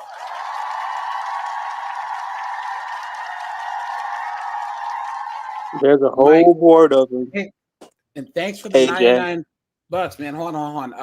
And thanks for the $99, man. You are scaring the hoes. That's the one for the big bucks. Yeah, guys, here. Let me talk you guys through this quick. All right. Okay. So, guys, let's. I'll put something on in the background so we can. Hold on. Let me put something on. Hold on. Let's see here. What's kind of long? Okay, here we go. We'll do this. So guys, let's pump the brakes here. Let's pump the brakes. All right. Now, guys, I'm going to tell you when my black fatigue first started, and then we can have a conversation, right, guys? My black fatigue first started during the OJ trial. Okay? You guys remember the OJ trial? Oh yeah. Remember that? Because guys, OJ is guilty. He did it. He killed her. Because you know what? I would have too. You know why? That broad kicked him out of his house, moved her boy toy in there, and then he was driving his Lambo. He had to drive past her every day, seeing her boy toy in the Lambo he bought. That's messed up. I mean, guys, I don't think it was right, but can you blame the guy, you know? Yeah, OJ's not a simp. Well, here I am in the school, right? And all of the other black kids were like, oh, OJ's innocent. OJ didn't do it. OJ's... And I'm like, dude, yes, he did. Yes, he did. And then, yeah, we all know OJ. Yes, but here's the thing. It became about race. And I was like, guys, this isn't about race. You're trying to tell me that because he's black, you don't think he did it. That makes no sense, right? And that's the first time that, I had always been called, oh, you talk white, act white, or whatever. But that's when I knew that black people as a collective, we are willing to put knuckleheads, we are willing to stick our necks out for knuckleheads, for bad behavior, and for morons just like that knucklehead George Floyd. I'm not saying what happened to him was okay, but is that the guy who you guys want to march and risk your butt for with dogs and hoses? No. You don't see white people, because there's young white dudes, or there's white meth heads who get stomped out and beat to death all the time. You don't see white people showing out for them. You don't see the Hispanics showing out for the cartel guys who get stomped out back when they get stopped with a carload full of drugs. You know what I'm saying? So why do we as a people feel like we have to automatically show out for someone who most of the time deserves what they got? You guys remember the one girl that got shot, and all these knuckleheads were all protesting, and then they actually showed the footage, and it turns out she had a gun in her hand. You guys remember that? Yeah. Yep. Oops. But yeah, Mike, man, thanks for the comment, dude. Appreciate that. I think that was it Rajai, Mac, all of us, Tim Hicks, we all feel the same way, man. You summed it up perfectly. And guys, and then the next event, right? On this. The next event for me was the whole Clarence Thomas thing too. That was going on. Yes, anytime Clarence Thomas has had any type of anything, everyone's always called him a sellout. Guys, why is it when RVW got shot down, who are all the wokey wokes coming for? Who are all the white women going after the most? CT. Clarence Thomas. They tried their best not to let him on the Supreme Court too. It was horrible. The shit what he had to go through for his confirmation was ridiculous as well. Yeah, but guys, Broderick thing and all that. Yeah, we have the most diverse Supreme Court ever, and they struck down RVW. Isn't that funny, guys? I bet that they wish that the whole Supreme Court was white then now. Because every time it's been challenged and there's nothing but white dudes up there, it stayed. You know what I'm saying? So Prime VA says that he's a black guy with an Asian wife, so I catch heat from the black community. Hey, Prime, my girl is Korean. You know what I'm saying? And I told her, I was like, look, now that we're just chilling, we're going to be out there and all these B-dubs, they're going to be staring at you funny. You know what I'm saying? And every time we're out, it's I'm gonna kill you, you fucking whore. You know what I'm saying? So, so guys, Clarence Thomas, he took more heat, and there was more white kids going straight to racism, calling him all types of names, all because they thought that he single-handedly shot down RVW, right? And then, guys, and anyone chime in here, guys. You guys know who Donald Glover is? Who Childish Gambino? Oh yeah. They didn't want him. Yeah, none of the B Dubs wanted him when he was coming up because they considered him goofy and lame and all this. But now that he's famous, look at her. And they're like, why doesn't he like? And he said, look, I have nothing against black women. They just didn't like me growing up. I was never black enough. And now, Childish Gambino, his misogynoir. Guys, have you heard of this misogynoir, this stupid word they have now? Yeah. Every year they have to make up some new word that only they know, but you're supposed to know because they're using it as an insult towards you. Yeah. Yep. But they just made it up last night. Yeah. So, guys, here's the thing about it. Back when I was like 18, 19, 20, actually most of my 20s, guys, I couldn't buy a date with a black chick. I smashed like 2 or 3. But, guys, once I hit about 35, and at my job, if you actually work on site, most of the black men are either maintenance men or the security guards. I'm one of the only professional black men there. So I go in there wearing my suit, you know what I'm saying, pulling up my car. All these B-dubs trying to talk to me now, right? No. I don't want your friggin' attitude. I don't want your bastard kids. And then when we would go to happy hours, right? And of course, I don't really talk about my personal life at work, right? And every now and then they happy hour. I stop by for like a half hour. Well, my girl, who's Korean, she would show up, and all the B-dubs were, and then all of a sudden they'd be so pissed. You know what I'm saying? Guys, no man in his right mind of any race needs to be with a B-dub. Why? All other races of men have women that are, because all of us men are all running the race against each other, right? All the Middle Eastern guy, his girl is rubbing his legs and helping him stretch and giving him the electrolytes. The Hispanic guy's wife is doing the same thing. You know what I'm saying?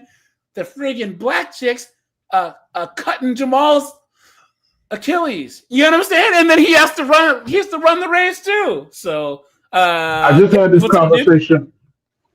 conversation earlier that every other race of man, their women get with them to build a life for their children, to build a life with them. We have the only group of women that want to compete with us and destroy us and scam us out of as much money as they can before they move on to the next black man. Yeah. I would say that most likely for like black American women. Yeah. Well, there's some like Ethiopians who have some sense. Yeah. There's Eritreans who have some sense. You know what I'm saying, guys? And I would say that if you're gonna go African, you gotta get yourself like an East African chick, because even these West African chicks don't have any damn sense. Attracted for the black women, so I only like island black girls. Where they more No. Your island black women are the worst. Your island black women are the absolute. Your island black women are the B-dubs on steroids because you have a 60% paternity fraud down there in the islands right now. That's twice as high as it is in America. Good luck. So don't tell me your island women are better. Don't tell me your island women are better. Your island women are worse. What are you talking about? Say again?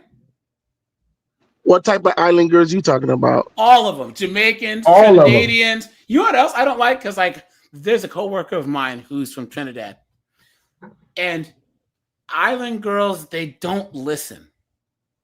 at Not all. at Like all. they have a way of when they talk to you, they already think that they know what you're going to say. So you guys know they do the thing that like white girls do or like beat ups do. Where have you ever seen them on these podcasts where they just talk and talk and talk, and it's like you go, "Are you done? Because is this a monologue or a dialogue?"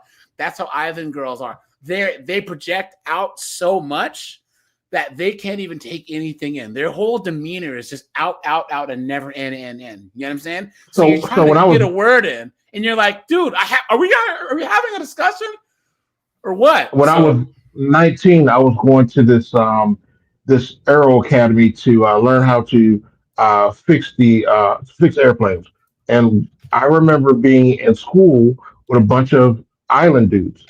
Their girlfriends used to come up to the school. They weren't a part of the school. They weren't in the school, but they would come up there and have knife fights in the parking lot. Damn. Yeah. And it'd be over the same dudes, you know? It's to the point where the directors of the school was ready to kick all these guys out of the school because they couldn't control their girlfriends. Damn. So yeah, your island women that you love, your precious island women, are the absolute fucking worst of female language. Yeah. Are the absolute worst. And my one friend who's from Trinidad, she's like, I'm single. I don't know why. It's like, because you talk too damn much and you're too loud. She has one mode, and that's loud. She talks like this all the time.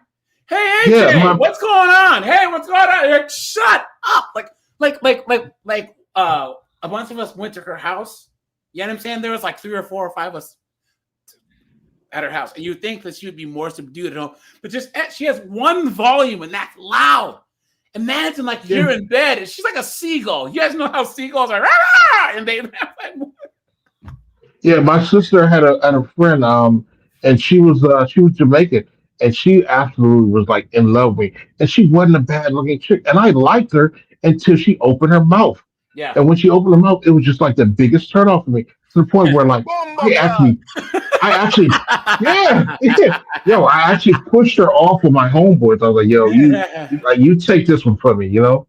Well, I've never seen that kind of thing. But I would just say any woman got the capacity, if they get Americanized, it's just pretty much over with. Well, that's the thing. Your women want to be American women so bad. They idolize American women. And the data and the stats prove it. But here's the thing, guys. Guys, here you go. And then we'll go to this video of this smaller content creator. Look at this. Nigga, the house be running. When they run it. Look at this. At the mall, 300 kids fighting. 300. Look at that, guys. The movie 300 remix. Guys, here you go. Here you go.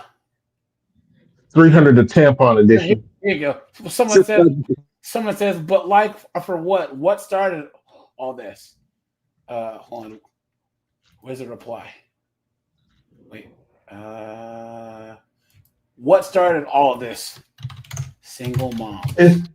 Yes.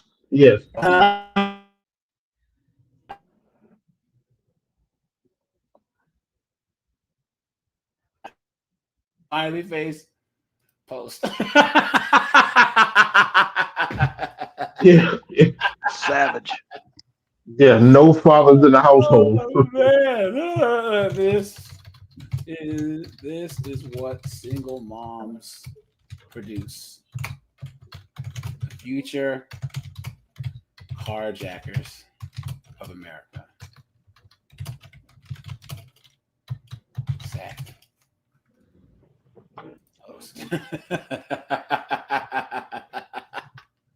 All right, guys, let's go to this one smaller content creators video, because this is pretty So can I tell you when my black fatigue started?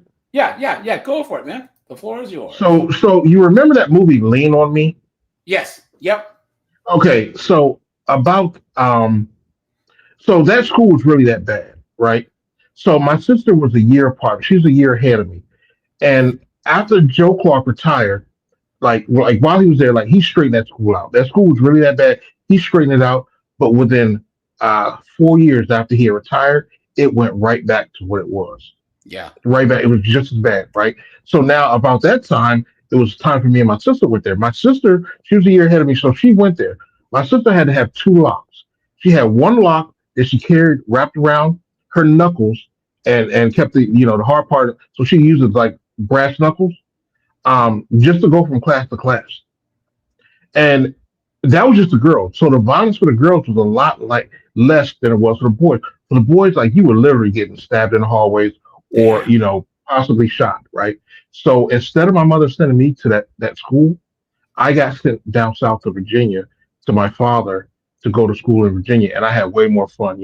I miss my friends up in Maryland and DC, but my mother did not want to take the chance to send me to that school, and that's what I knew. It was like, I'm having to be separated from my friends because of N words. You know what I mean? Yeah, that's true. That's true. And here's the thing, guys. There's these woke white people saying somehow those all black schools and all black run cities with all black superintendents and all black mayors, somehow white people are keeping them down. That somehow the white people, the poor whites in rural Appalachia, have something to do with Detroit being poor. Please, can I share? Make any sense? Yeah, shutting from the sky. Yes, that was a real school, and it was really like that. Yeah. Who was saying something? I said my black fatigue is when my mom moved me out of the ghetto, because if I would have stayed there, I saw all my friends I grew up with, they became like Tyrone. They got grills and everything. And some of them got murders too. I'm like, damn, if I would have stayed down there and stayed bad, I would have turned out just like them. Yeah. And guys, it's not about racism, because here's the thing. Guys, I don't like friggin' trailer trash Tammy either. You know what I'm saying? I don't like Euclides the meth head either. You know what I'm saying? I don't like trash people. Guys, this ghetto people, trailer trash, guys, they're not even like the same species as the rest of us. As a white person, I feel that same secondhand embarrassment that you guys do when I look at those trashy white people. Exactly. Yeah. These inbred weirdos up in Appalachia, it's like, what is going on? Like they have nothing to do with each other, but these, especially these knuckleheaded pro-blacks, Walk, Mac, where did Black Samurai go? All you guys in the chat, you guys remember Digital? What's up, dude? Dan Tremblay, what's up, man? Let me see. Shouting from the Sky, what's up, man? And Wyatt Out's here, what's up, man? You guys remember like 2012, the Saw Netter and Brother Polite and all those more. Yeah. Oh God. Yeah. Pro-blacks? Yeah. And the guys, they would always come after each other. They would never go after any Germans of the bad period neo groups. They would never go after David Duke or any of those guys that actually have a presence online. You know what I'm saying? They would always go after each other. Young Pharaoh and all of them. What have they ever accomplished? Guys, what have they ever done? Well, a lot of them are in jail now. Yeah, facts. Yeah, Brother Polite's in jail. Yeah, and brother, what's his name? Young Pharaoh's headed here too. Yep. Last I heard. Yep. The thing about Young Pharaoh, it's just like they got too much conspiracy. I just never got into him or anything like that. Yeah, I just hated people that followed him. Yeah. No, they're idiots. They're just idiots. Yeah. They're idiots that blame everything on white people and never look at the things black people do. Why? Because there's money in black victimhood. Yeah, and guys, who is subject the most to black victimhood? Who buys it more than anyone else? And you know B-dubs. B-dubs, facts. Facts. You're so right. They are idiots because they're like, oh, we never went to the moon. And I'm like, oh my goodness. Oh my God, my brain hurts. Here's the thing. Let's just say that that's true. Let's just say, I believe we went to the moon, but let's just say we didn't. What does that have to do with anything? How's that going to affect me having to get up and go to work tomorrow? How? What? Oh, we were the gods of the Mother Earth back in the Egypt Heptology friggin' Hotep days. So what? So what? What does that have to do with any of us in this chat having to pay bills, pay the mortgage, make investments? What? Stupid. It's the same. Like the pro-blacks peddle the same stuff that these climate change activists and the transformer activists do. This abstract, crazy concept that you can never truly define and track down and solve. Well, my favorite thing you say is, we taught your ancestors. They tell white people, we the one who taught your ancestors math. We taught y'all how to read and write. Okay, so why is it now education is ridiculed in the black community? You Yes. can't read a book in the black community without being Yep. clowned. Yep. You read a yeah, so when I see you read a book, they might take that book from you and beat your ass with it. Yep. It's true. George says blacks are their own worst enemy. You have other black men that will simp, join the B-dubs to shame other black men just to fall in line. Facts. Guys, I'm telling you, I made sure to separate myself. I don't go to majority black areas. I don't go to majority black businesses. I like to be left alone. And on the off chance I do meet a white person who might have had a bad experience or who's just playing, I don't care. You know what I'm saying? I don't care. I don't have time for that. All right, Walk. Have you heard the one guy or the one B-dub who was saying that she was in the restaurant and the waiter asked for her friend to pay up front?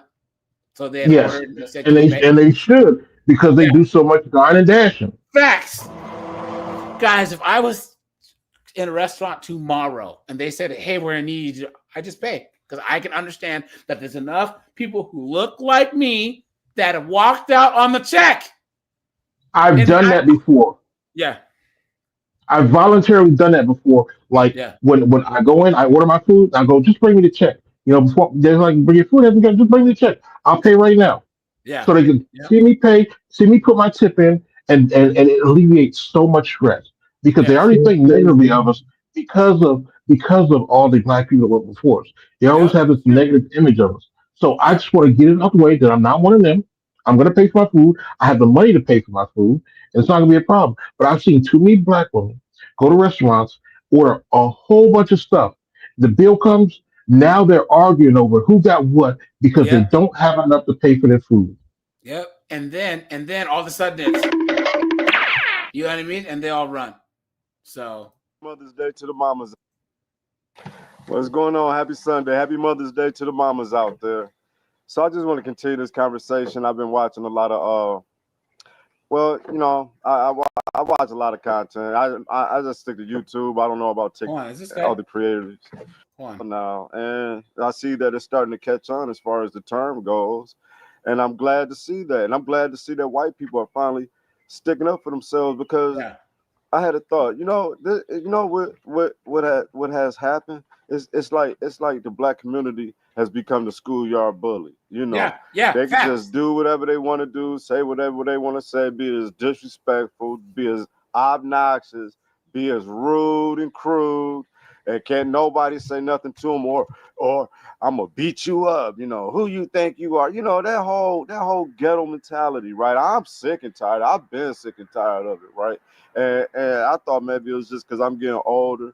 And a lot of things I just don't have patience for anymore. It's not even that, you know. It's really more, having a love for my people. You know, because I love black people. I love my people. I don't like them no more though. I don't like this modern day black man woman mentality. I don't at all. It's trash. It's ghetto. It's empty. It's godless. And see, I attribute this to the black community has pulled away from the Lord. That's really all it is. You know, we're not raising our black children in the church anymore. And so now, and especially when it comes to black women, I mean, when you see a godless black woman, to me, there is no more of an emptier creature than a black woman who's godless. That I'm just keep it real. You know what I'm saying? And yet these B-dubs claim to be the most religious, right?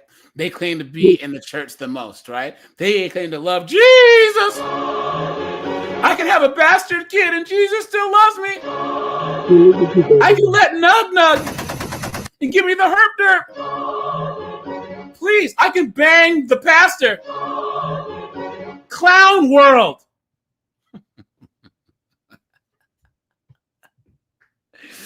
Absolutely insane, guys. Make sure to hit the like button, guys. Thanks for all you guys that are donating on the super chat, guys, and on the Cash App, guys. I really appreciate that. I'm gonna drop some new merch this week. George says B does be putting new meaning to the term DoorDash. when they take their bastards out to eat. Facts, yeah.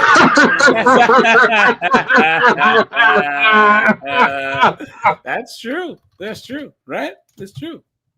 You understand? Yeah. Oh yeah, absolutely. And I want my medication, and I want my croutons, please. You know what I mean? And like, guys, here's the thing about B-dubs, right?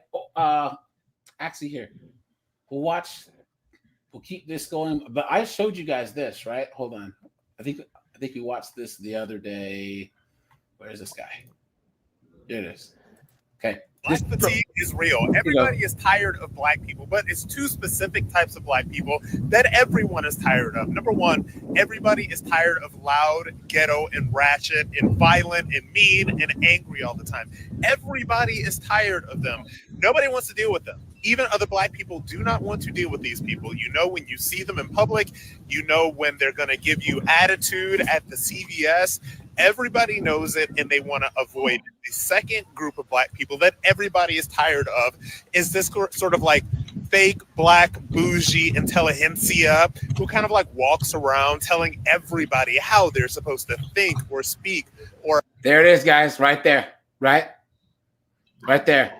Colin, don't you love being lectured to by all these black professors that have PhDs in African American studies and African American indigenous dance, lesbianism, right?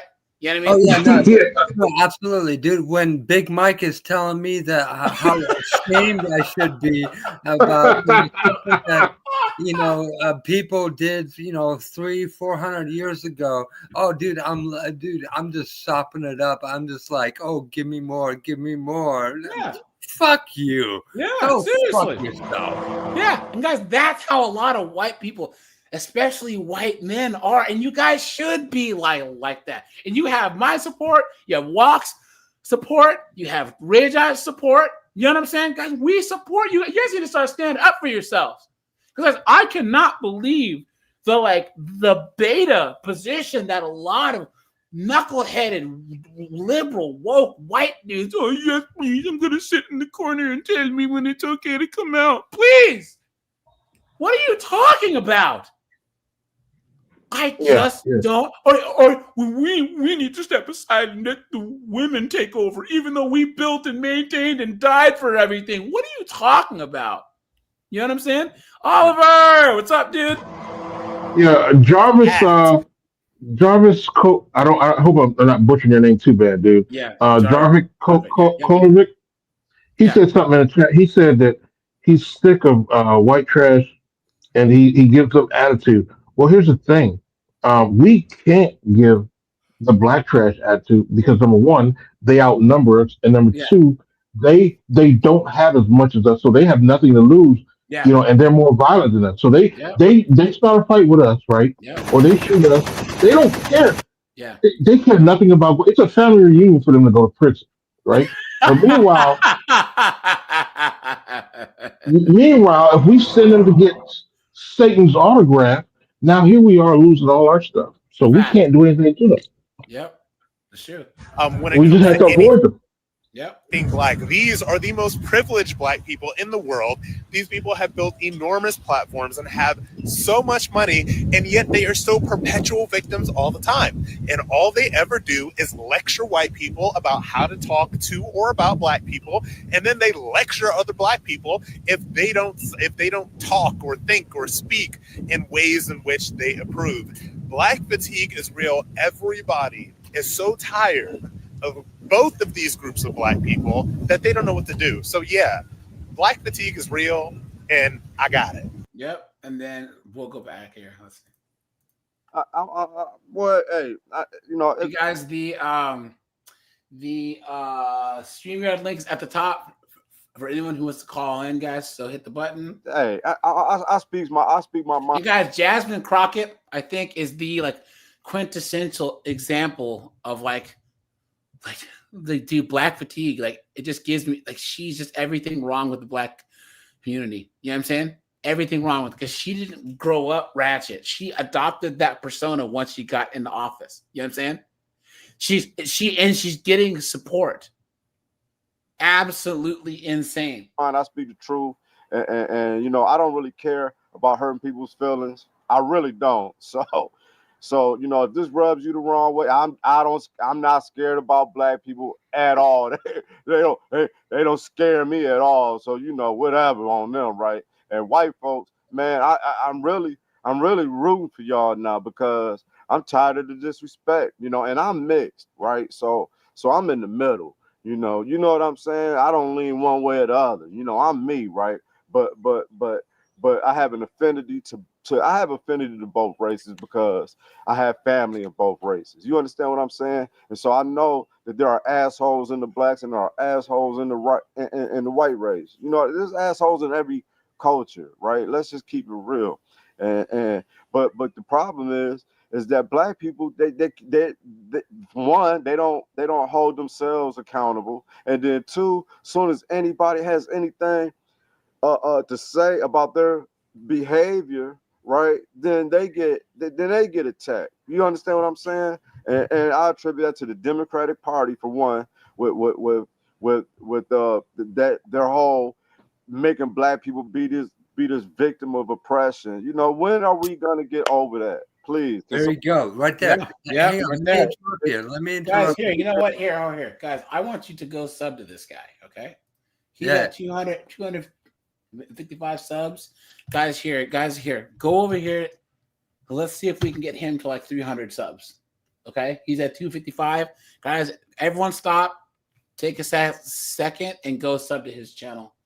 We'll do. And hey, AJ, let me say this here real quick. Yeah, you know, what this guy just said about the demonic rat party, he is 100% right. One thing that the black community, one thing the black community needs to remember, it was the demonic rat party that were the original slave owners. Yeah, I mean the fact that in this day and age, in 2025, they can still keep that record up is unfathomable. I cannot believe it. Like what we always say about about men. How any man with any self-respect could never be a Democrat. Yeah. We got to remember, it was the Republican Party that actually, laid down their lives, that went through all the process in government to end slavery. It was the goddamn demonic rat party that was fighting to keep it going. But here's the thing. Well, here's the thing. Hold on, guys. Even if you can say, let's just grant that there was the great switch and that the Republicans, that there's some of them that are the old school, whatever. Listen. Hold on. Let's just grant that for the sake of argument, right? Let's just say the conservative platform is about freedoms. People leave each other the hell alone. Let's just say that you're in a neighborhood and there's one racist white guy down. You have your property, he'll stay off yours, you stay off his. Yeah. He's not going to try and pass laws to affect your property as long as you don't try and pass laws. It's about freedom. The party of freedom in and of itself does not allow, even if you have a bunch of racists and sexists in there, as long as you stay in your area, you're just as free as I am, or whatever. Just don't encroach upon my property. If you don't infringe upon my rights, I won't, And then a DMX had said why he liked Arizona, right? Did you ever see his thing about Arizona? He was saying he liked it back because it was one of the most pro-freedom states, because he's a felon, but he could still own a firearm. So he had his big house out in the middle of the desert, and he could ride his ATVs. And shoot guns. And he goes, Arizona they care more about freedom than anything else. They'll say, well, you're a felon? You're not a violent felon. You want guns? Here you go. You have your own property. Just don't bother your neighbors or anything. As long as your neighbors don't call the cops, you're fine. They don't care. The party, and that's what it is. Yeah, it's better for everyone. Who was saying something? Sorry, Waco. The blacks that don't own property want the same, because America used to be all about you either had to be a large landowner, a business owner, or independent wealthy, just to be able to have the rights for anything, to vote over anything. What happens now is you have a lot of blacks who don't have houses or businesses that want the same privileges as the ones who do have the houses and the businesses, and they don't understand that that's not how capitalism works. Yeah. Yeah, there's a lot of pocket watching going on now. You know what I'm saying? Yeah, they want to infuse socialism into capitalism. Yeah. They think that somehow that if Jeff Bezos gets another $1 billion, he's taking money from them instead of saying, look, there's enough money to go around. You know what I'm saying? Guys, money only stays in one place temporarily. You know what I'm saying? You guys think all the money Elon Musk has that in one or two or three generations, that a good chunk of it won't be back in the worldwide economy. You know what I'm saying? Exactly. Yeah. That's how it works, So say again? Oh, I was just saying you can't take the money with you. Yeah, that's true. When we gonna get past that? There's not a person alive on this planet right now that had anything to do with slavery. Not one person. It's in the past. It's in the past. And then this is what really pisses me off, right?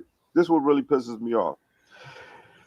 There's never been a time in the history of this planet of mankind where black people have had as much education, as much wealth, as much opportunity, as much of anything. There is no oppression.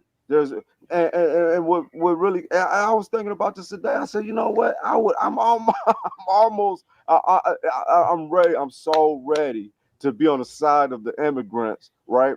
Because one thing about immigrants, they'll come over to this country and won't have $1 in their pocket, but instead of sitting around like black folks do, oh, it's the white man, while they smoking weed all day long, ain't gonna keep their yard clean, ain't gonna hold themselves accountable for nothing. Guys, how many times have you heard, yeah, but you got a black man driving down the road with weed, but then a white man driving down the road with cocaine, and the cops leave him alone?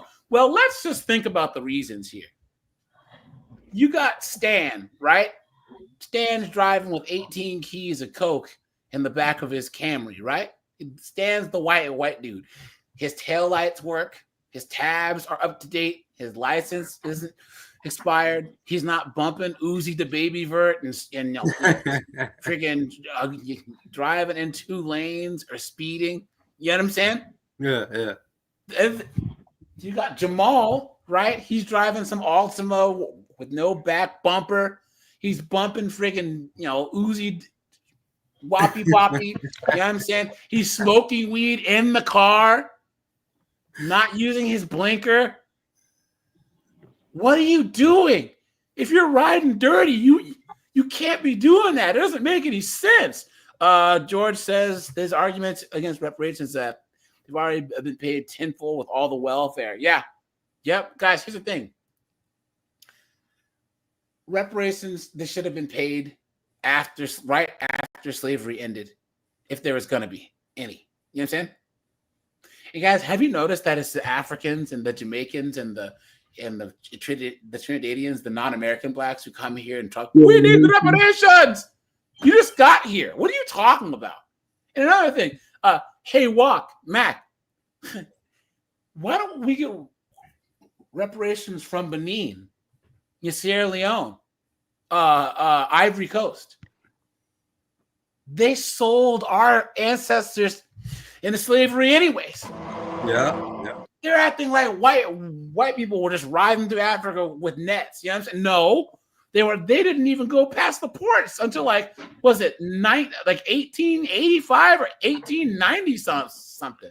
So, you know what I'm saying? So that's what Dennis Sperling is trying to do. He's trying to file a lawsuit against those nations to get reparations from the African nation first, because they're the ones who truly owe us reparations, right? And he said once if we're able to get that and get the UN, to see that that they were responsible for that and get reparations from them, it would make it more palatable. Then come to the U.S. and ask the U.S. to be are held accountable for their role in transatlantic slave trade. But why these Nigerians and these Jamaicans and like, okay, go to your country and ask for reparations there. Don't come here, But they're playing the whole, oh, we're all minorities. No. Nope. Yeah, that's right. Jarvik, what link are you talking about? This guy's channel? Because I just dropped it, But yeah, guys, make sure to hit the join link so you can become a member, guys. We will have a couple of daytime lives. And yeah, guys, and go to my description and sub to my second channel too. So let's finish up here. But want to bitch and cry about how it's a white man keeping them down, and you know what I'm saying? And I'm so tired of that. That's black fatigue right there, right? But then but you'll get these immigrants coming from other countries who ain't got $1 in their pocket. They not about to be sitting around talking about, I gotta work twice as hard to get half as much. Oh, I hate that shit so much, man. But they ain't gonna do that. No, they gonna get to work and they gonna work hard and they gonna make it happen for themselves and their family. You understand what I'm saying? And we as a community have pulled so far away from that. It's a crying shame. And I know it's a spiritual matter. It's a matter of the spirit. The black community has left the Lord, and what you see is an empty people, right? And empty, uncontrolled people. And I just watched the thing now. I guess they just had a big brawl on a Carnival cruise ship. Yeah. And who was it? Huh? I give you 2 guesses. It ain't gonna take you but one guess. Who you think it was? Who you think it was on the Carnival cruise ship had an all-out brawl? Huh? It's black fatigue. It's black fatigue, and I want to encourage my white folks, my good white. How come we all can't just be Americans? Huh? There you go. Why can't we just be Americans? There you go. I'm an American. How about that? Are you an American? We live in America, don't? How come we can't just be American? You ain't gonna go to Japan and they be like, oh, well, I'm a Scottish Japan, I'm a Australian. They don't do that. They Japanese. Yeah, this is the only. Like I said, he is not making. He's getting it wrong in that the Japanese are a homogeneous society, right? So 99.9% of the people are Japanese. So they don't have to make distinctions like the United States does. Yeah. Because when you say Japanese, you're also talking about an ethnicity that's linked to the nationality. We don't have that here, right? But guys, we're the most diverse country on planet Earth. We're the only country on the planet where you can find people from every single country. You're not finding that in Japan, in China, in Korea, in Indonesia, even in Jamaica, Brazil, Chile. It's not happening, Where we separate ourselves, like it's the dumbest. It's dumb, right? It's the dumbest thing ever. Why can't we just be Americans? Will somebody please answer that for me? And black folks, like I said, I love you, but I don't like you. I don't like your music. I don't like your clothes. I don't like your attitude. I don't like your women. Your black women are just ugly to me. For real. As soon as I turn on the video and I see a woman with all this fake stupid hair and the big stupid eyelashes, and that's the nastiest thing. Guys, he said that shit is a 2-pack of ass. The fuck are you talking? That shit stinks. I tell you guys, there's some cute black chicks. But guys, they're so few and far between because so many black chicks are fat. You know what I'm saying? There's a lot of black girls who would be pretty if they dropped about 80, 90 pounds. There's nothing worse than a waste of fine. You know what I'm saying? Or they have a loud mouth. You know what I'm saying? But guys, why? That's why black women don't fit the actual beauty standard. It's because they're all overweight. The average black woman, so the majority of black women are obese in America. The majority. Well, the average weight for a woman now in the U.S. is 170. Google it right now. 170. 191 pounds. Right. You need slim, thick women. No, you need in shape women. How about that? You need fit women. You know what I'm I saying? need big booty. I'm sorry. I just got that Tyrone on me. I'd rather have a chick who's in decent shape than these chicks. Guys, we're not asking for much. Guys, I'm 6'3", I'm 250. There's no reason why any woman should weigh anywhere near what I weigh. That's crazy to think that there's 5'5" chicks who weigh more than me. It's insane. Yeah. Insane. Just as a perspective, I'm 5'11", and I'm getting my health back in shape after. You mean 6 foot, Colin? You're 6 foot. I'm 5'11", but I'm 6 foot if I'm not slouching, right? These hoes can't tell the difference. If you're 5'11", guys, come on, these chicks can't do math. You know what I'm saying? Anyways, what were you saying, what? Dude, I'm 154 pounds, man. Yeah. Really? Seriously, you got these broads who are like 5'2", 5'3", and they're like 250, 260. Dude, you got these broads who are like 5'6", and they're like 330, 340. It's like, get the F out of here. Size 22, size 24. Yeah. Come on, Hey, man. girl, slim but thick. Like they got big butts. I just like that. A slim girl with just have some booty. Well, then you need to go to the Czech Republic. You go to Prague. You go to Eastern Germany. Like all those white girls who are built like that. Dude, your jaw would drop. Walk. You've been to friggin' Germany, right? These German chicks with the slim waist and that big booty and those hips, dude, you would friggin' fall out. You know what I'm saying? These beer stein holding. Yeah. It's crazy. Let me see here. Let's see here. Let me see. Christian with $20, man. He says, "Don't commit the misdemeanors when you're committing felonies." Facts, absolute facts, man. Thanks for the $20, man. Appreciate that. You are scaring the hoes. Let's see.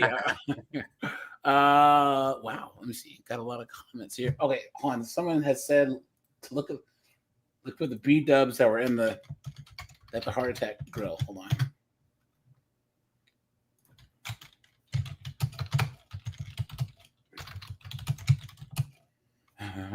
Hold on. Where are those friggin' biggins that are at the I gotta find the clip, man. Are you talking about the one that your brother Doug showed us like a couple months ago? Yeah. Hold on. Yeah. That was great, dude. That was awesome. Yeah, crazy, man. Can you imagine being that big? What are the ones with the B-dubs? I'll find it. That's not funny. But there's no reason why you should be as big as some of these people are. There's just no excuse, 500-600 pounds, and you're trying. You have to make the seats on the plane bigger. You have to make please. Who finds? Listen, fellas. That's a red flag. If you meet a girl and her whole facade is fake, what you think her attitude is gonna be like? Fellas, when you meet a chick and she got fake hair, fake eyelashes, fake nails, fake booties now. Come on. Fake booties, fake titties. What you think? What you think? All this gonna be fake, but her attitude, her mentality gonna be real, right? That's what you think? No. All this outside appearance is what's going on inside. She empty. She empty, fellas. Don't stop going for that shit. Soon as you see a girl and that's how she looking, and you think she a baddie because she looking like that, no. A baddie don't need none of that, bro. A baddie don't need guys. And here's the craziest part about it. Hey guys, on all the dating apps and all the dating metrics, as who is the most desirable chick to marry? Asian women. Thank you very much. Right? And who's the least desirable? B-dubs. Thank you very much. Guys, marriage and all this stuff, it's not about looks. Guys, do Asian girls have a stereotype of having butts and boobs? No. But people know that a lot of Asians will shut up, put some kimchi on a plate. You know what I'm saying?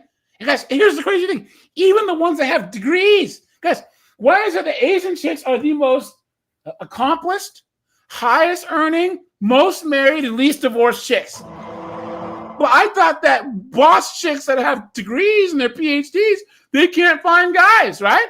Yeah. Isn't that funny how that works? Their tradition is still to be what the heck? I just lost my train of thought. Yeah, wives and mothers. Right. Their lives are not complete. Like they put children and marriage up there with their PhD. Yeah. That's why a lot of them can get married in medical school, in law school, in friggin' master's programs. You know what I'm saying? And to be submissive, I was going to say, in their culture. Yeah. Yep, that's true. None of that at all. Trust me, I know real baddies, bro. Wake up in the morning looking good. Wake up in the morning looking good. After a night at club and wake up in the morning looking good. That's a baddie, bro. Them girls y'all going for, y'all out here simping for, just got all this fake. That chick y'all going for, man. Spend the night with her. She got to unzip her hair, scrub all this off, take these dumbass eyelashes off. Come on, man. Come on. What type of mentality do you think a chick like that got? She ain't got none. No personality. I just saw a video with a girl. She got pulled over. She was the quote. She just to me, right? But you know, for y'all simps out there, this is the type of chick you'll be spending all your money on. And she y'all the dumbest. Y'all dumb. So anyway, she get pulled over by the police. They like, say your ABCs. This I almost called. I try to keep it, but this chick was like ABC, FG, 1, 2, 3. She said 1, 2, 3 and her ABCs. This chick, but this the type of chick y'all want to go for, man. If y'all don't stop, man, fellas, we the prize. We the prize, fellas, and stop simping for these girls and protect your peace. Run like Joseph. Black fatigue is real. All right, everybody, have a good day. Yeah, that's true. There it is. Smart man right there. Yeah, there it is. Yeah. Absolutely true. As a fellow member and victim of Black fatigue, I want to raise my right hand in solidarity to all the other Black people who have stood up and said that they too are tired of all the foolishness. Some of us have been here for a long time. Some of us have tried to say things and been shot down, called horrible names by people who look just like us. There you go. And then we have a certain party who also reinforces this behavior that allows for one group to denigrate the other with no consequences. How long did you think that you were going to be able to call people names and then people were not going to start calling them back? And how narcissistic is it that you feel entitled to call people names, but then when they're called to you, you want to cry victim? I am tired of a community or certain people in the community who absolutely refuse to call out any bad behavior that they see. Egregious things that are obviously wrong that we simply will not admit to because racism. And when we are called to account on anything, all we do is blame racism, slavery, systemic, whatever. Whatever, yeah. And people are sick of y'all. I'm sick of you.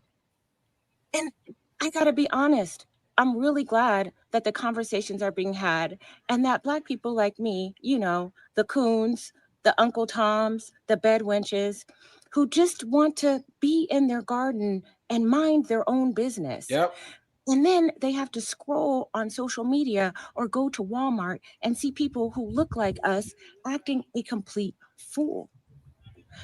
You guys are a disgrace to the people who actually went through all of the horrible things that you think you're going through right now? Do you think that your grandmothers and great grandparents suffered and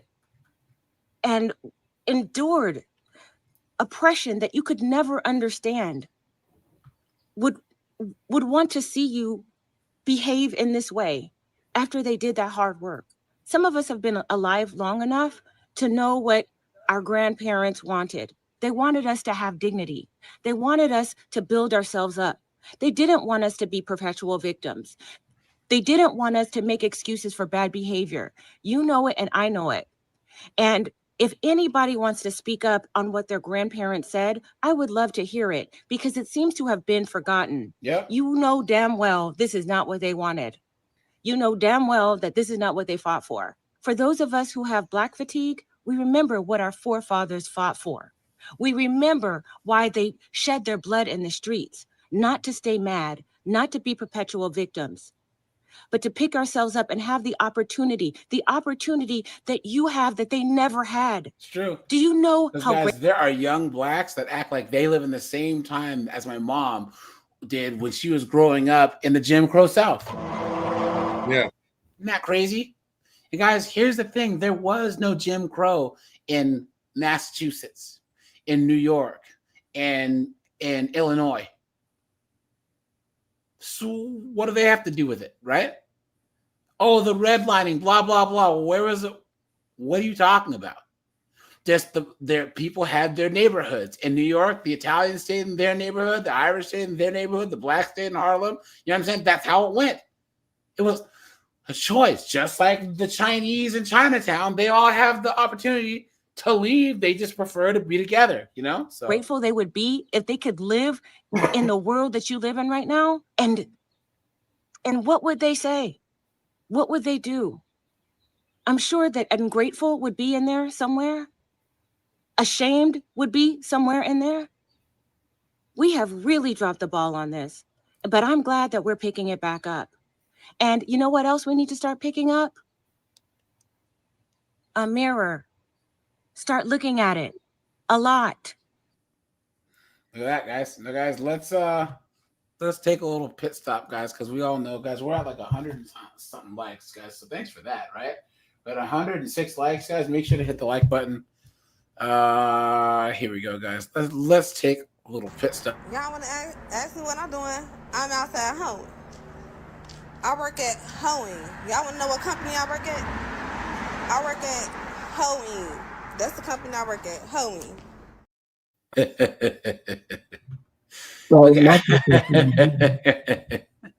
There you go, Max. She's all yours, Playboy. I'm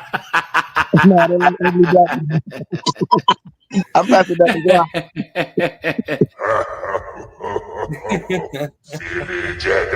Silly Jedi. Look at this. Oops. I just got here, so I just been at Walmart and got a couple things. I seen this first aid kit, and y'all know I like pink, so I picked this up. It was $10.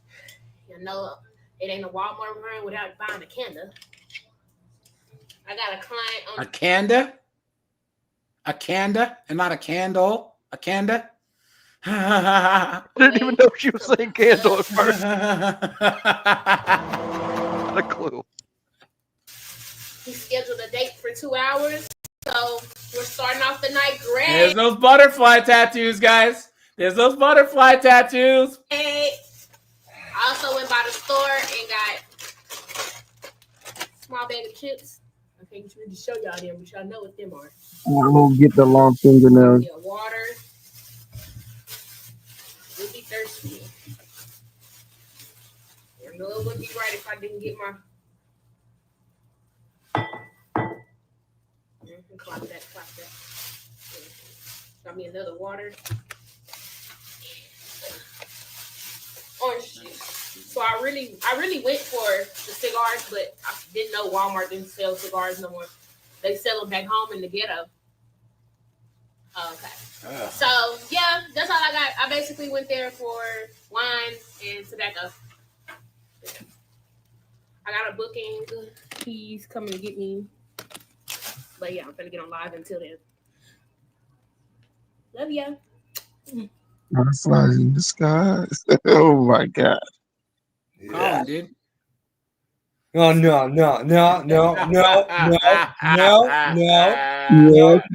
Yes. Guys, listen. Okay. Definitely not with this one either. Look at that, guys. Look at this. Okay, story That's a time Becky right of there. how I became a drill Becky. for. Cause I did.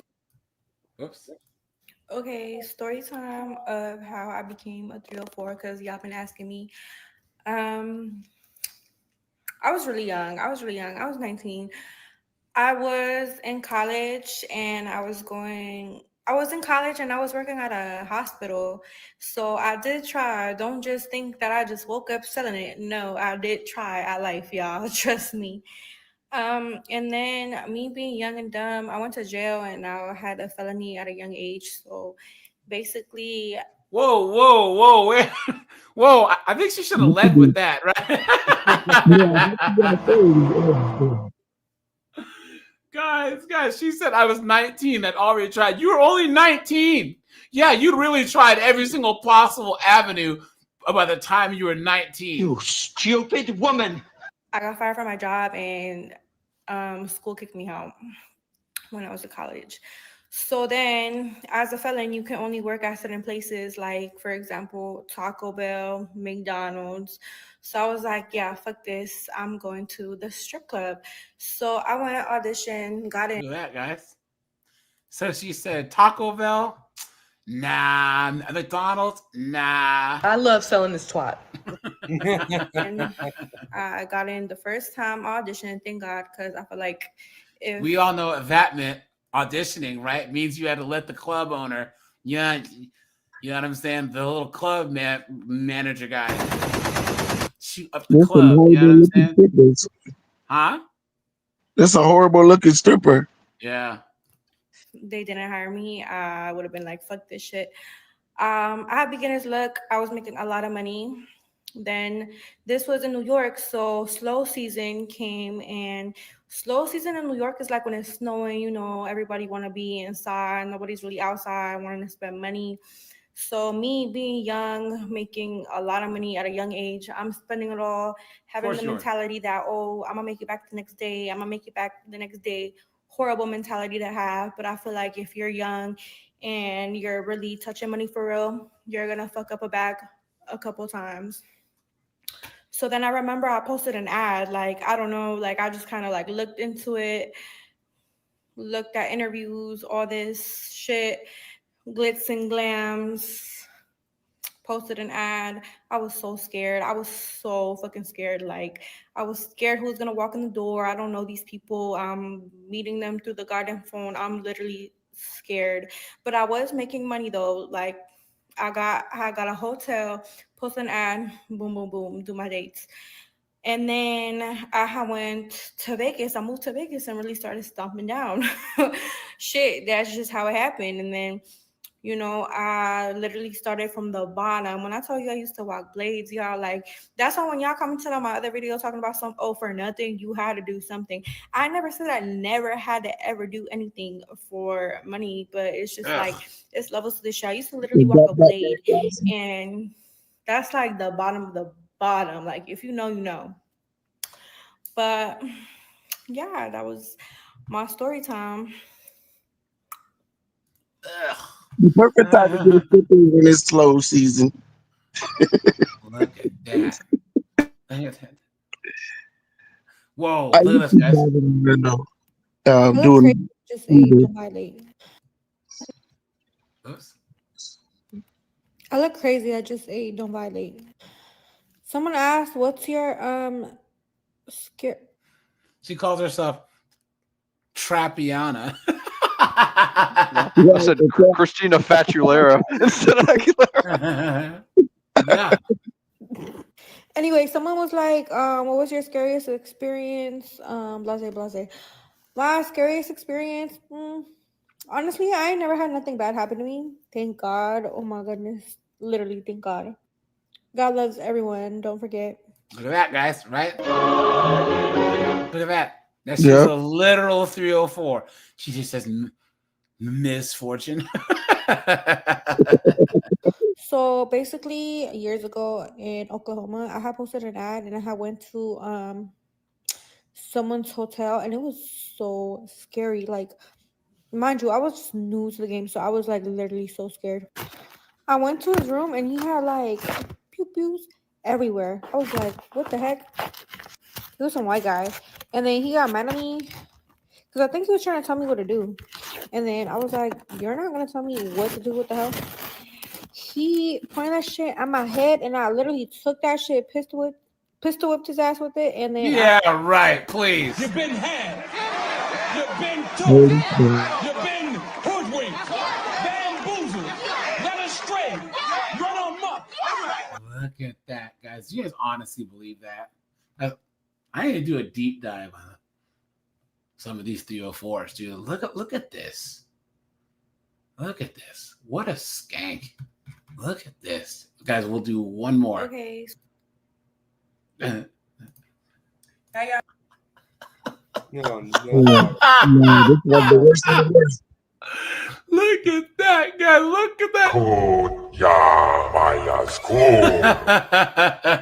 I want to do big cheese. It's our favorite. Sorry. Now y'all want to do big cheese. It's our favorite. Sorry, y'all. Why somebody was in the window looking at me? Like, no. Okay, so I'm back. So let's talk about 304 University. No one has done it, and I feel like I'm going to be the first one to do it. And if I see any of you bitches trying to follow me, just know I'm going to get you. Ugh. Because now, Max, here. I don't know if you keep coming like far away and close to your microphone, but try and be close to your microphone so that we can hear what you're saying, because you're kind of like, what? You know what I'm saying? So 2,000 people in a group chat to help different females around the world suck a nigga. That's the memo. Fuck these niggas. Fuck them. Look at that. Leave them. But wait. Don't say that. Don't leave them. You let these dudes bang you for money. What are you talking about? Guys, they're the worst. They're all demons, man. Demons. Just fucking for a little bit to get some game, all right? And then you can go back with some money. All right, let me be serious, though, because this is serious. 304 University. I'm your professor. Ugh. Okay? We're going to learn some shit. And I'm going to teach you bitches some shit. And you bitches, hopefully y'all can teach me some shit, too, because, look, I don't know everything. I don't. But, hey, this is what we're here for. A girl group, okay? Women empowering. See? There it is, guys. Right there. Women empowering. I am woman, hear me roar, in numbers too big to ignore. So she thinks that being flown out to Dubai and letting Sheikh Mahmoud is somehow empowering. Guys, these chicks, they're demons, man. They're absolute demons. And guys, here's the thing. Hey, Walk. Dude, this chick, she's a light-skinned chick. If she were to lose like 80 pounds and not be a ghetto, she was still her husband. She wouldn't be a bad-looking chick. Guys, I know you guys might not be able to see it, right? Because I've seen light-skinned girls like this clean up. If she were to lose about 80 pounds, take all this crap off, she's not a bad-looking woman. Yeah, she's not. There's a lot to see past, obviously. But but what they do, that's what they do. They ugly themselves down just so they're accepted by the B-dubs. Yes. But here's the thing, Tim Hicks, look past the 840,000 miles. I'm talking from a basic framework of looks. If you were to actually use your objective looks-o-meter, right? If you were to take all this crap off and imagine her at 17 or 18, she is probably not a bad-looking woman.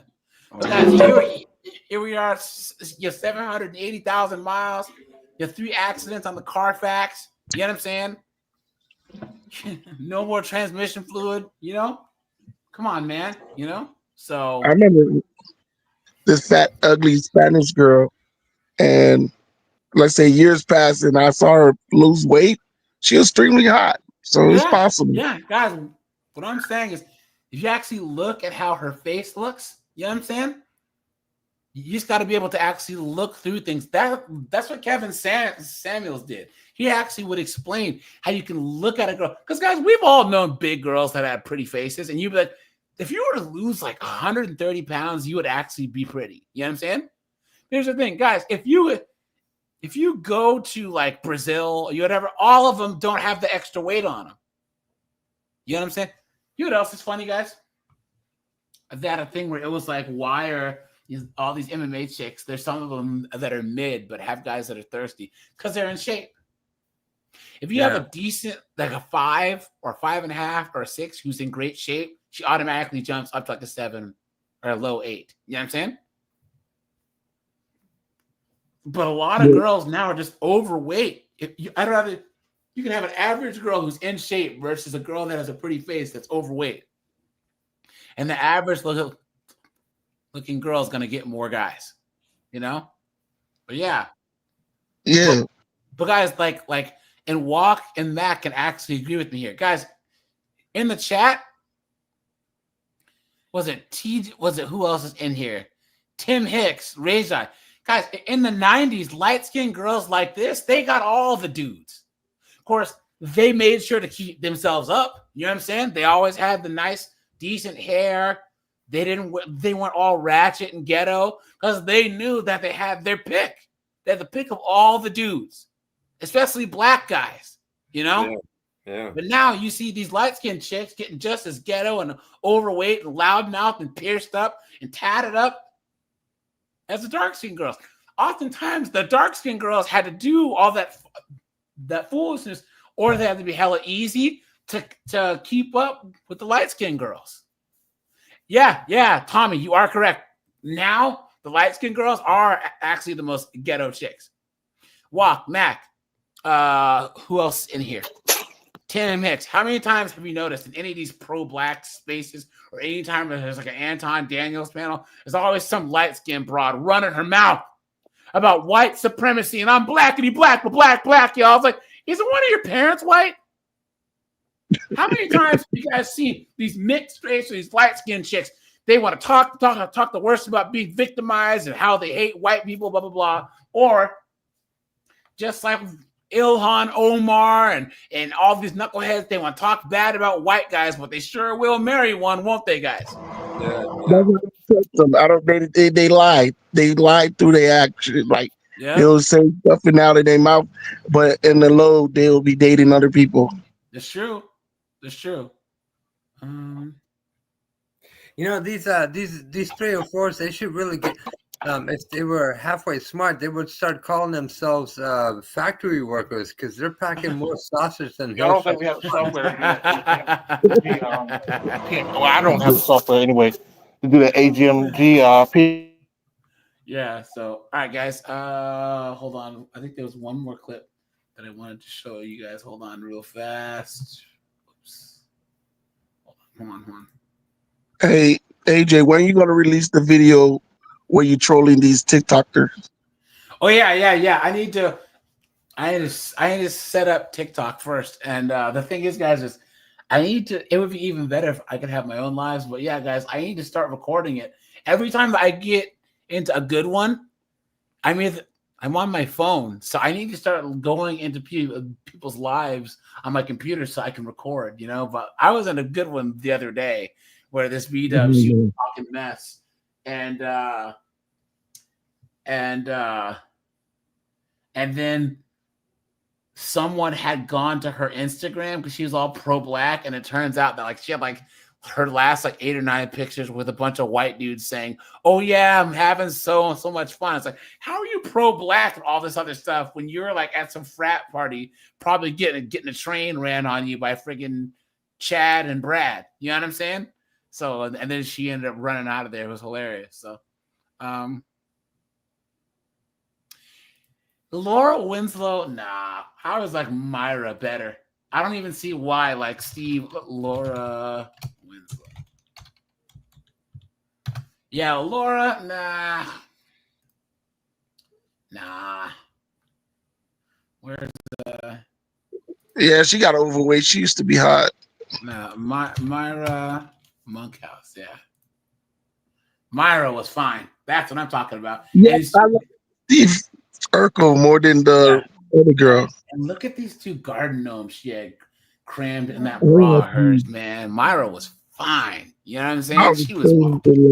She was way better looking than Laura. A pair of titties make you want to stand up and beg for buttermilk. I always like Martin's girlfriend. I forget her name. Guys, one at a time. Sorry. Say, Eleni, what were you saying? Who was Martin's girlfriend in the show? Gina, that is what's her name? Tisha Campbell. Hold on. Right. She used to be hot too. Yeah, now she hit the wall big time, dude. Let's do Young. She was in Little Shop of Horrors back in the day. Yeah, she looked good. But yeah, she hit the wall, man. You know, they all do. Father Time is undefeated, man. She died. Myra died. She had stomach cancer and passed away, unfortunately. She died young. Yeah. She was on General Hospital right before she died. So her career was taken out. But man, she is fine, man. Look at that. So, dude, yeah, I would say the only chick. I don't know what what black magic that Selma Hayek's doing to like keep Father Time off. But dude, she still looks good. You know what I'm saying? It's crazy. She's like in her 50s. You know what I mean? And she still looks good. I'd still smash. You know? Look at that. Yeah. Anyways, I digress. Here we go. Look at this. So this is this chick, this B-dub in the Caribbean. And she didn't have her armband. So they said, you got to go. And she's going to make an ass out of herself. Many of you may be looking at this picture and wondering, oh my goodness, what happened to that beautiful lady? Did she get sick on this boat? Did she pass out? Did she have a medical issue? Did she get heat stroke? No. This woman refused to get off of this boat and called. As if this B-dub's going to lift this friggin' this wildebeest up. People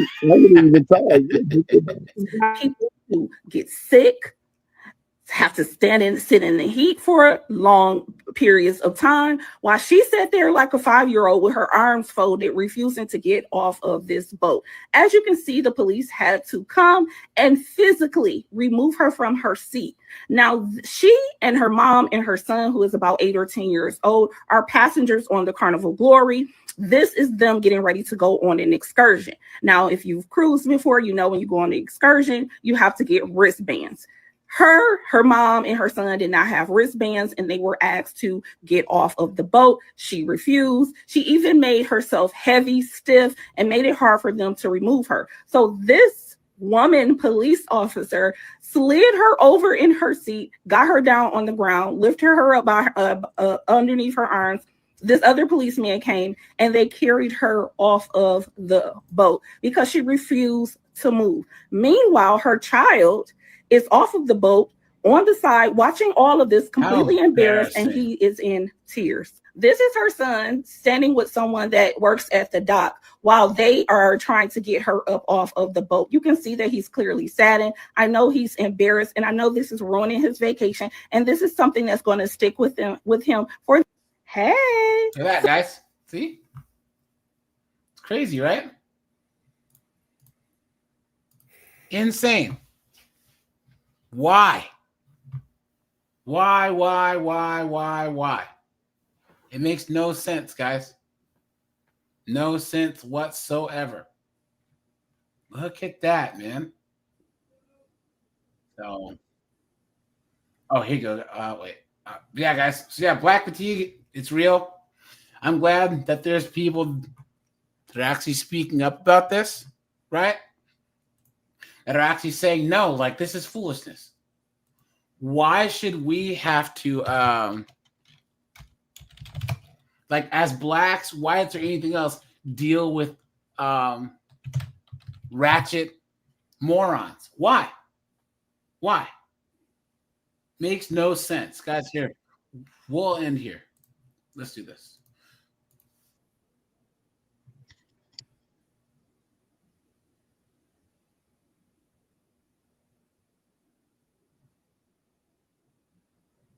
And there was one where they did a pit maneuver on a hill, and it was this officer's second day, and it crashed right into the cop, and he was like stuck in the car. It was the second day. It was nuts. Look at that. Oh, you know what? Well, no, because I'm gonna drop a 3 minute news on that. Yeah, guys, those 11 prisoners escaped in New Orleans. Absolutely insane, man.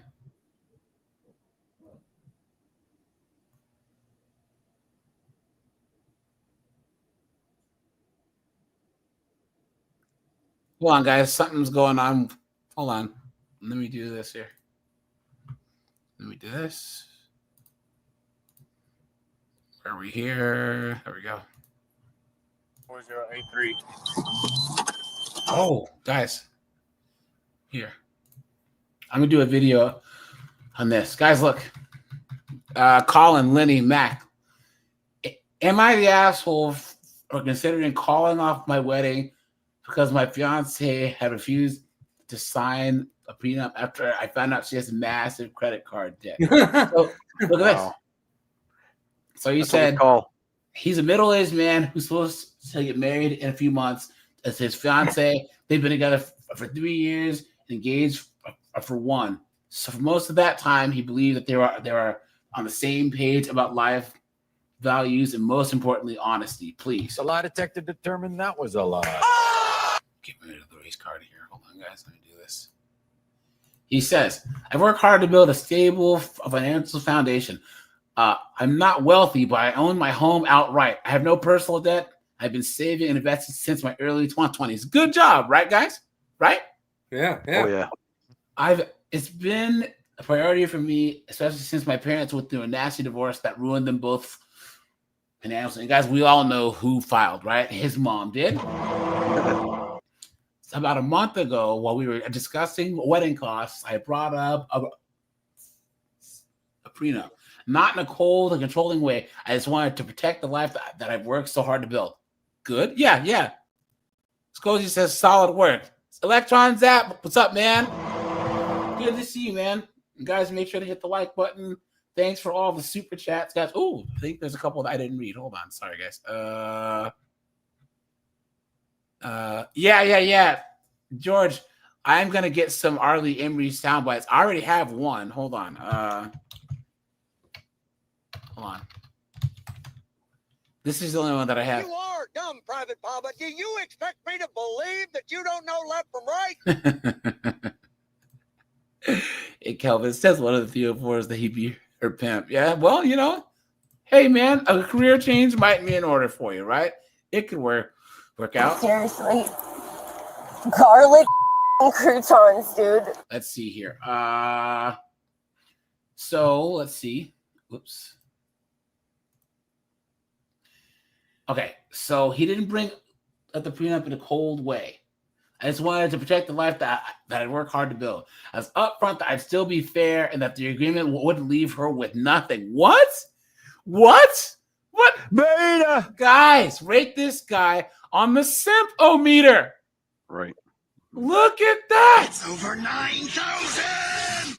Look at that. And of course, I had expected an adult conversation. Instead, she immediately got defensive. She said things like, so you're already planning for a divorce, right? Look at that, guys. Look at that. Look at that, guys, right? Just like a woman. Look at that. And I thought we trusted each other. I tried to explain that it wasn't just about trust. It was about transparency and mutual protection.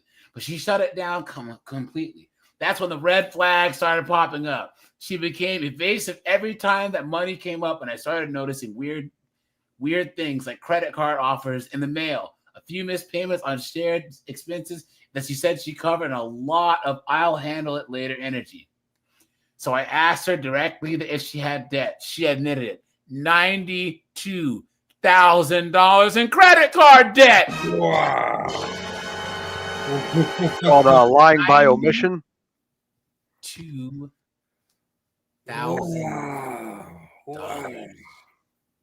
Matthew, man. Yeah. Thanks, man.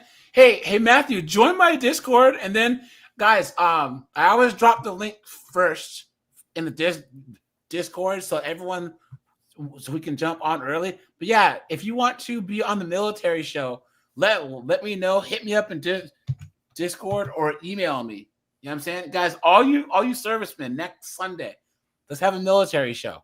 All right? Matthew says he's been married twice. Both times the woman that he divorced was not the woman he married. Yeah. Yep. And guys, Kevin's right. All the while, these chicks talk to divorce lawyers, not just during that time, but they're talking to divorce lawyers that you have to pay for. So, okay. Not student loans, not a mortgage, credit cards. She said that it had accumulated over the years from unexpected expenses and a few dumb splurges, but she never told me about any of it until I forced the issue. I was stunned. We're about to merge lives. This woman, she was about to legally become my spouse, and she didn't think that I deserved to know that she was 6 figures in the red. I told her this made the prenup a non-negotiable for me. I needed to protect myself, not just emotionally, but financially. I told her that I was willing to move forward, but not without something in writing that protects my premarital assets. Guys, he's an idiot, right? Guys, type the word idiot in the chat. Colin, Lenny, guys, what do you think? Yeah, absolutely. Oh, yeah. Idiot. Moron. I wouldn't have even just called out the marriage. I would have just told her to just get the F out and we're done. That's it.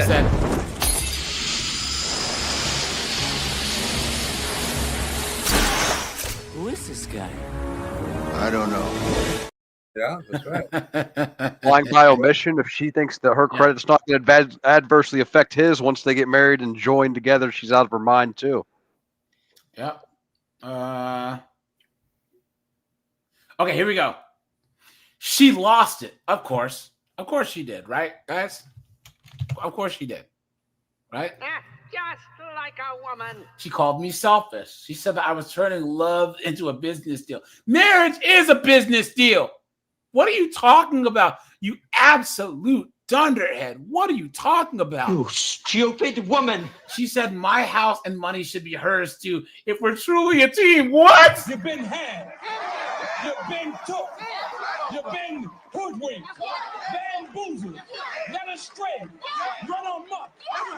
Look at that. Since then, she's refused to talk about the prenup again, and we're barely speaking. Even her mother called me and accused me of humiliating her daughter and being materialistic. Think about that, guys. That's easy to say when you have no materials, right, guys? Isn't it funny how the people who have nothing always try and judge those that actually have things? Yeah. Absolutely insane. Yeah, Steve said, and those credit cards probably have like a 29% interest rate. Facts. Look at that, man. Yeah. George says you can't buy a car without checking that Carfax. You can't marry abroad unless you check her Equifax. Yo, there you go, man. There you go. Yep.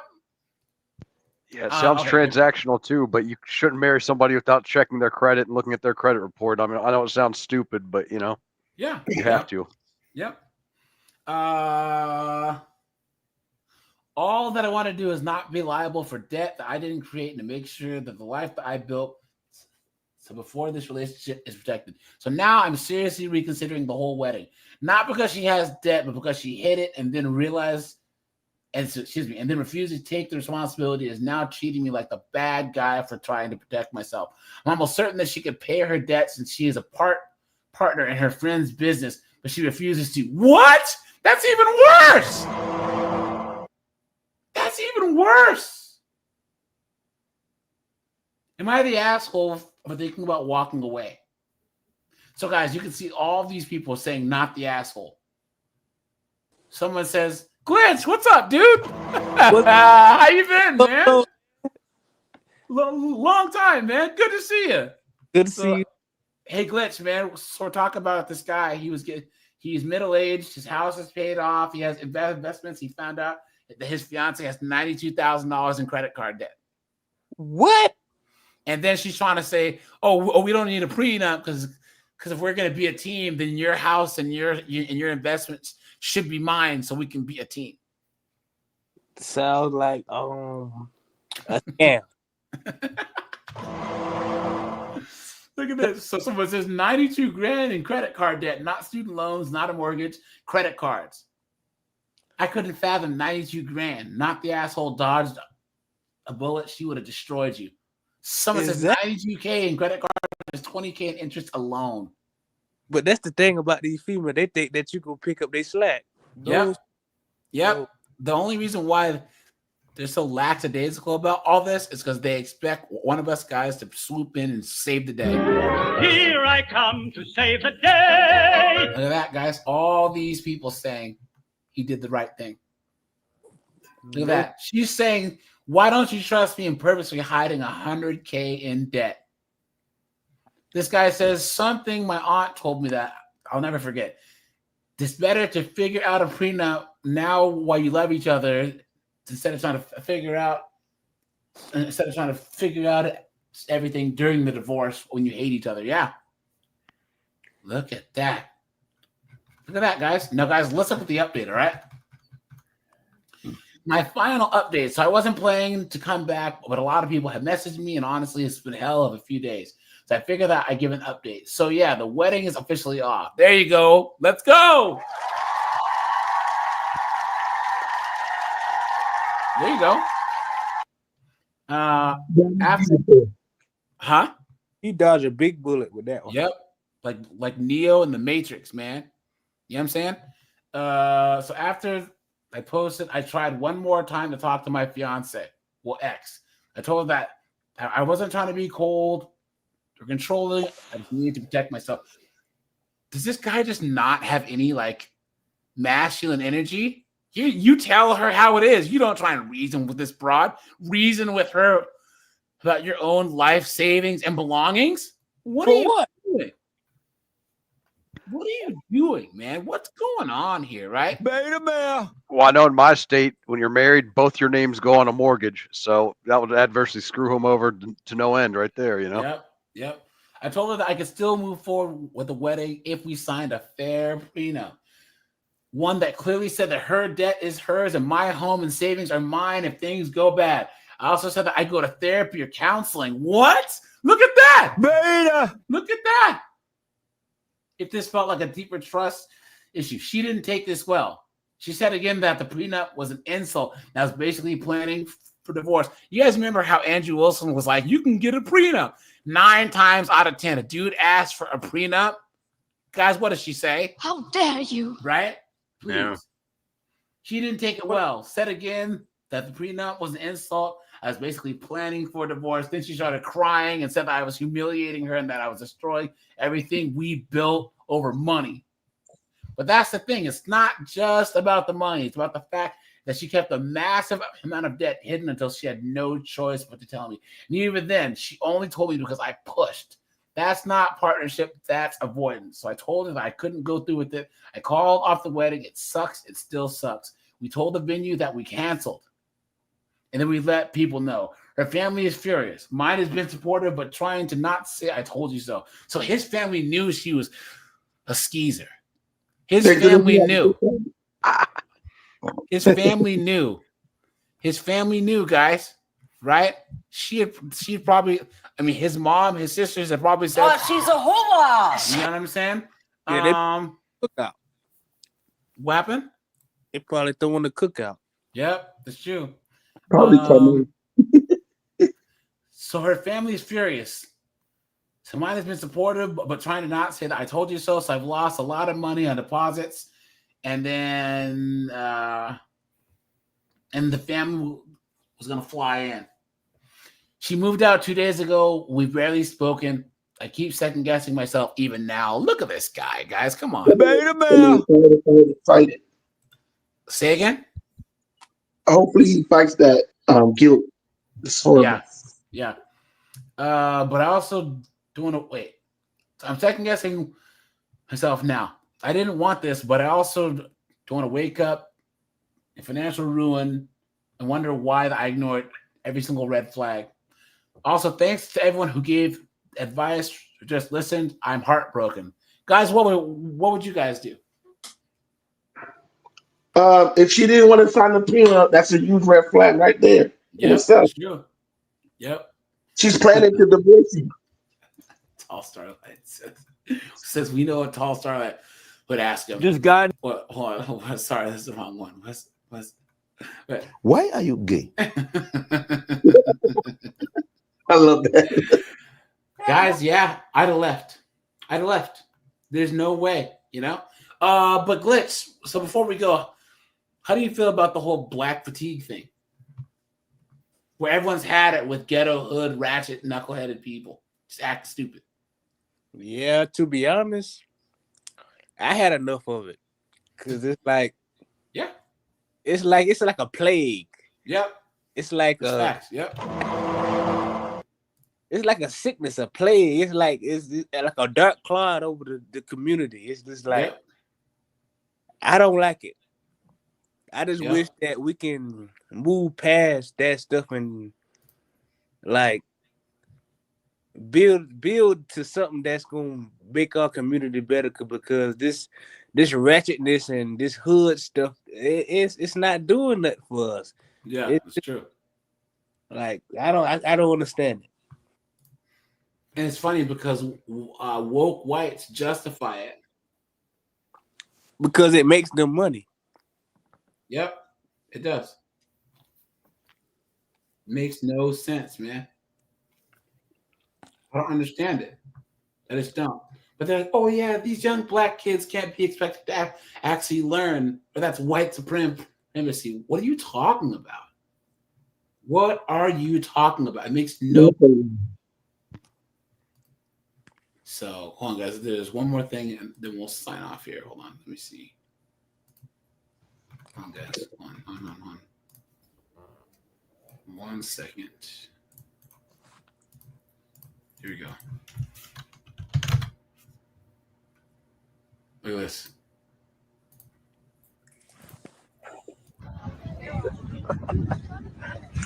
Damn. Still gonna say what the fuck? Let's go. Let's go. Jesus. What are you gonna do?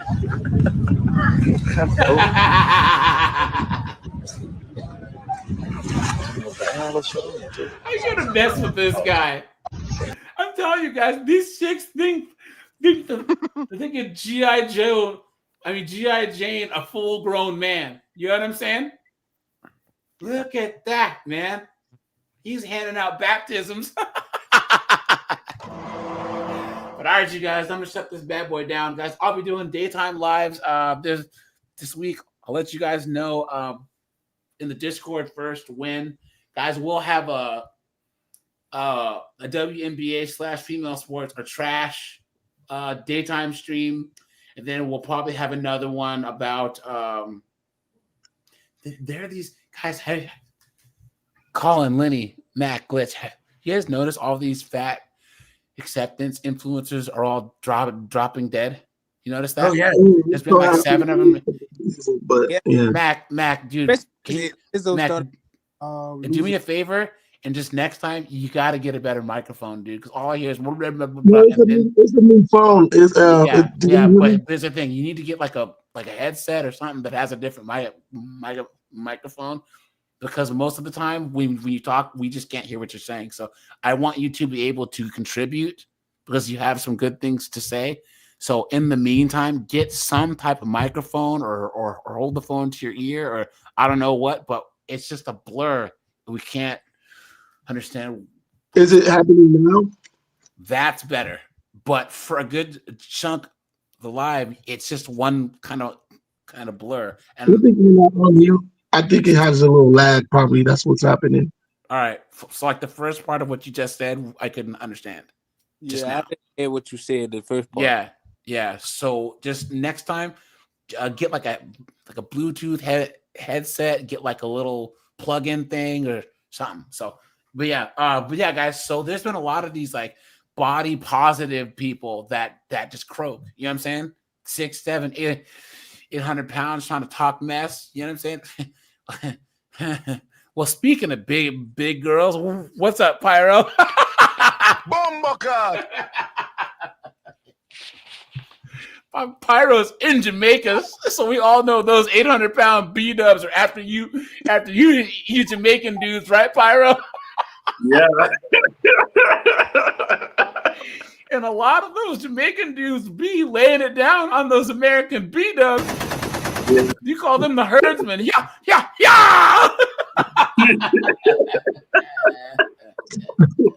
I'm glad I don't got that. Christopher, man, thanks for the cash app, man. I appreciate that, man. Thanks for that. But yeah, it's bad. You know, there was one chick who said she was an Airbnb owner in Jamaica. She said that she's not renting to Americans anymore, to American blacks anymore. Yeah, because they just trash her whole place. She said, I can't do it. So, but it makes sense. Like B-dubs, American B-dubs, just they're something else. They're the scum of the earth. They are. I'm telling you guys. I'm serious. You could Thanos snap like 99.7% of them away, and no one would miss them. No. I mean, Jamaican B-dubs are kind of the same, but since we're in Jamaica, if they act out, they know what they will get. Yeah. Yeah, guys. Seriously, I will stand 10 toes down if a B-dub here. What did you say out to my face? I will say it straight to their face. You know what I'm saying? Mm-hmm. Well, AJ, isn't your sister black and your mom black? You know what? You know what? To hell with them too. How about that? They can go too. I'm telling you, Thanos, man. Bam. Let's go. Reality Stone. I'm not playing, dude. Seriously. B-dubs do not contribute positively to society at all. You put them in charge of stuff. They're judges, lawyers, DAs, doctors. Everything goes to crap. Yeah, they destroy the community. Politicians. Yep. All goes to crap, dude. The moment you put B-dubs, you give them any power over anything. It's cooked.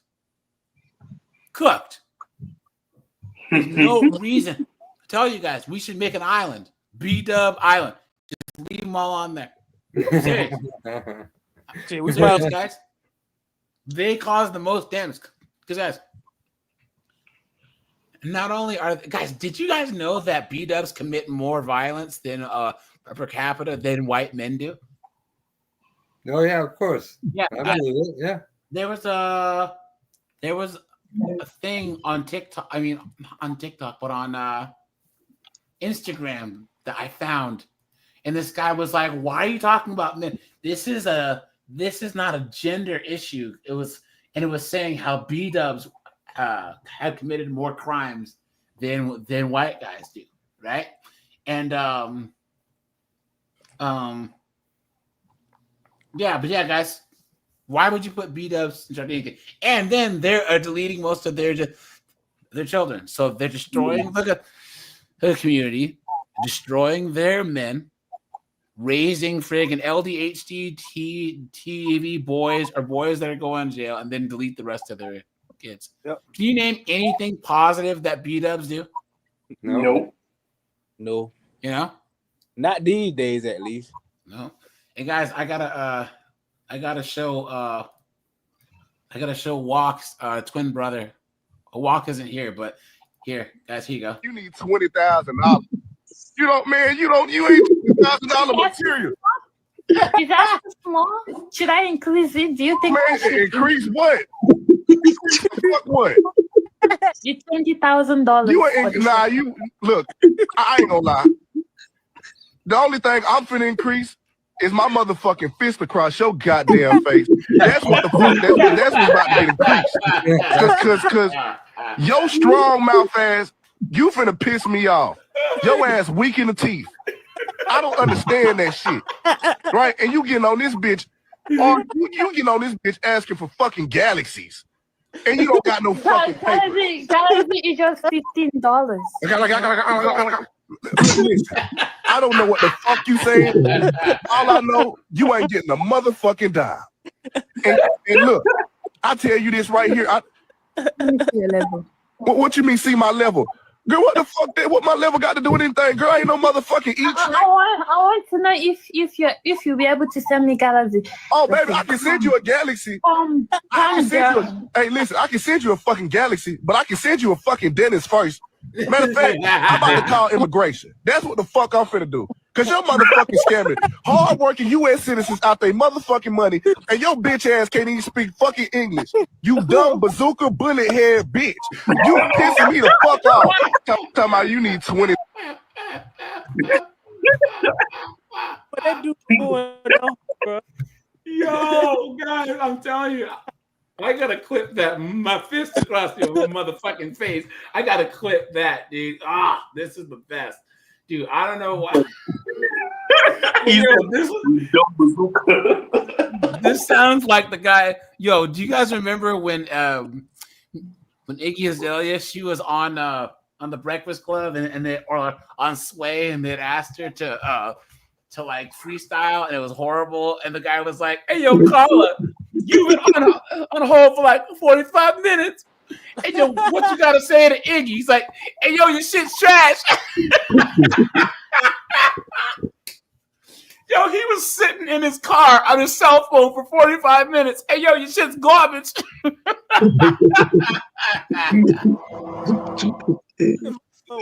Oh, man, look at that. I'm an interracial dater, right? And I don't know if it's just me, but anytime I see a black man and a white woman, I'm just like, Why do you care? I don't know. But anytime I see a white man and a black woman, I'm like, what the fuck? Tell you, dude, they're demons. Oh, hey, Glitch. So it's been a while since we've seen you. Here you go. At the height of a very heated debate, I invited a lady whom for a while I'd known to be outspoken on matters LGBTQ. When he turned up the following day, he was a gentleman. I'm not such a scripted guy, but this time I was ready. I spent all night reading about the law, its implications, the nitty-gritty. Yeah. The following day I was asking totally different questions. So what was the first original question on the list that you had there? We wanted to hear their side as the LGBTQ activists. So when this guy came in, I couldn't ask that question. That's how confusing it gets. And was it live?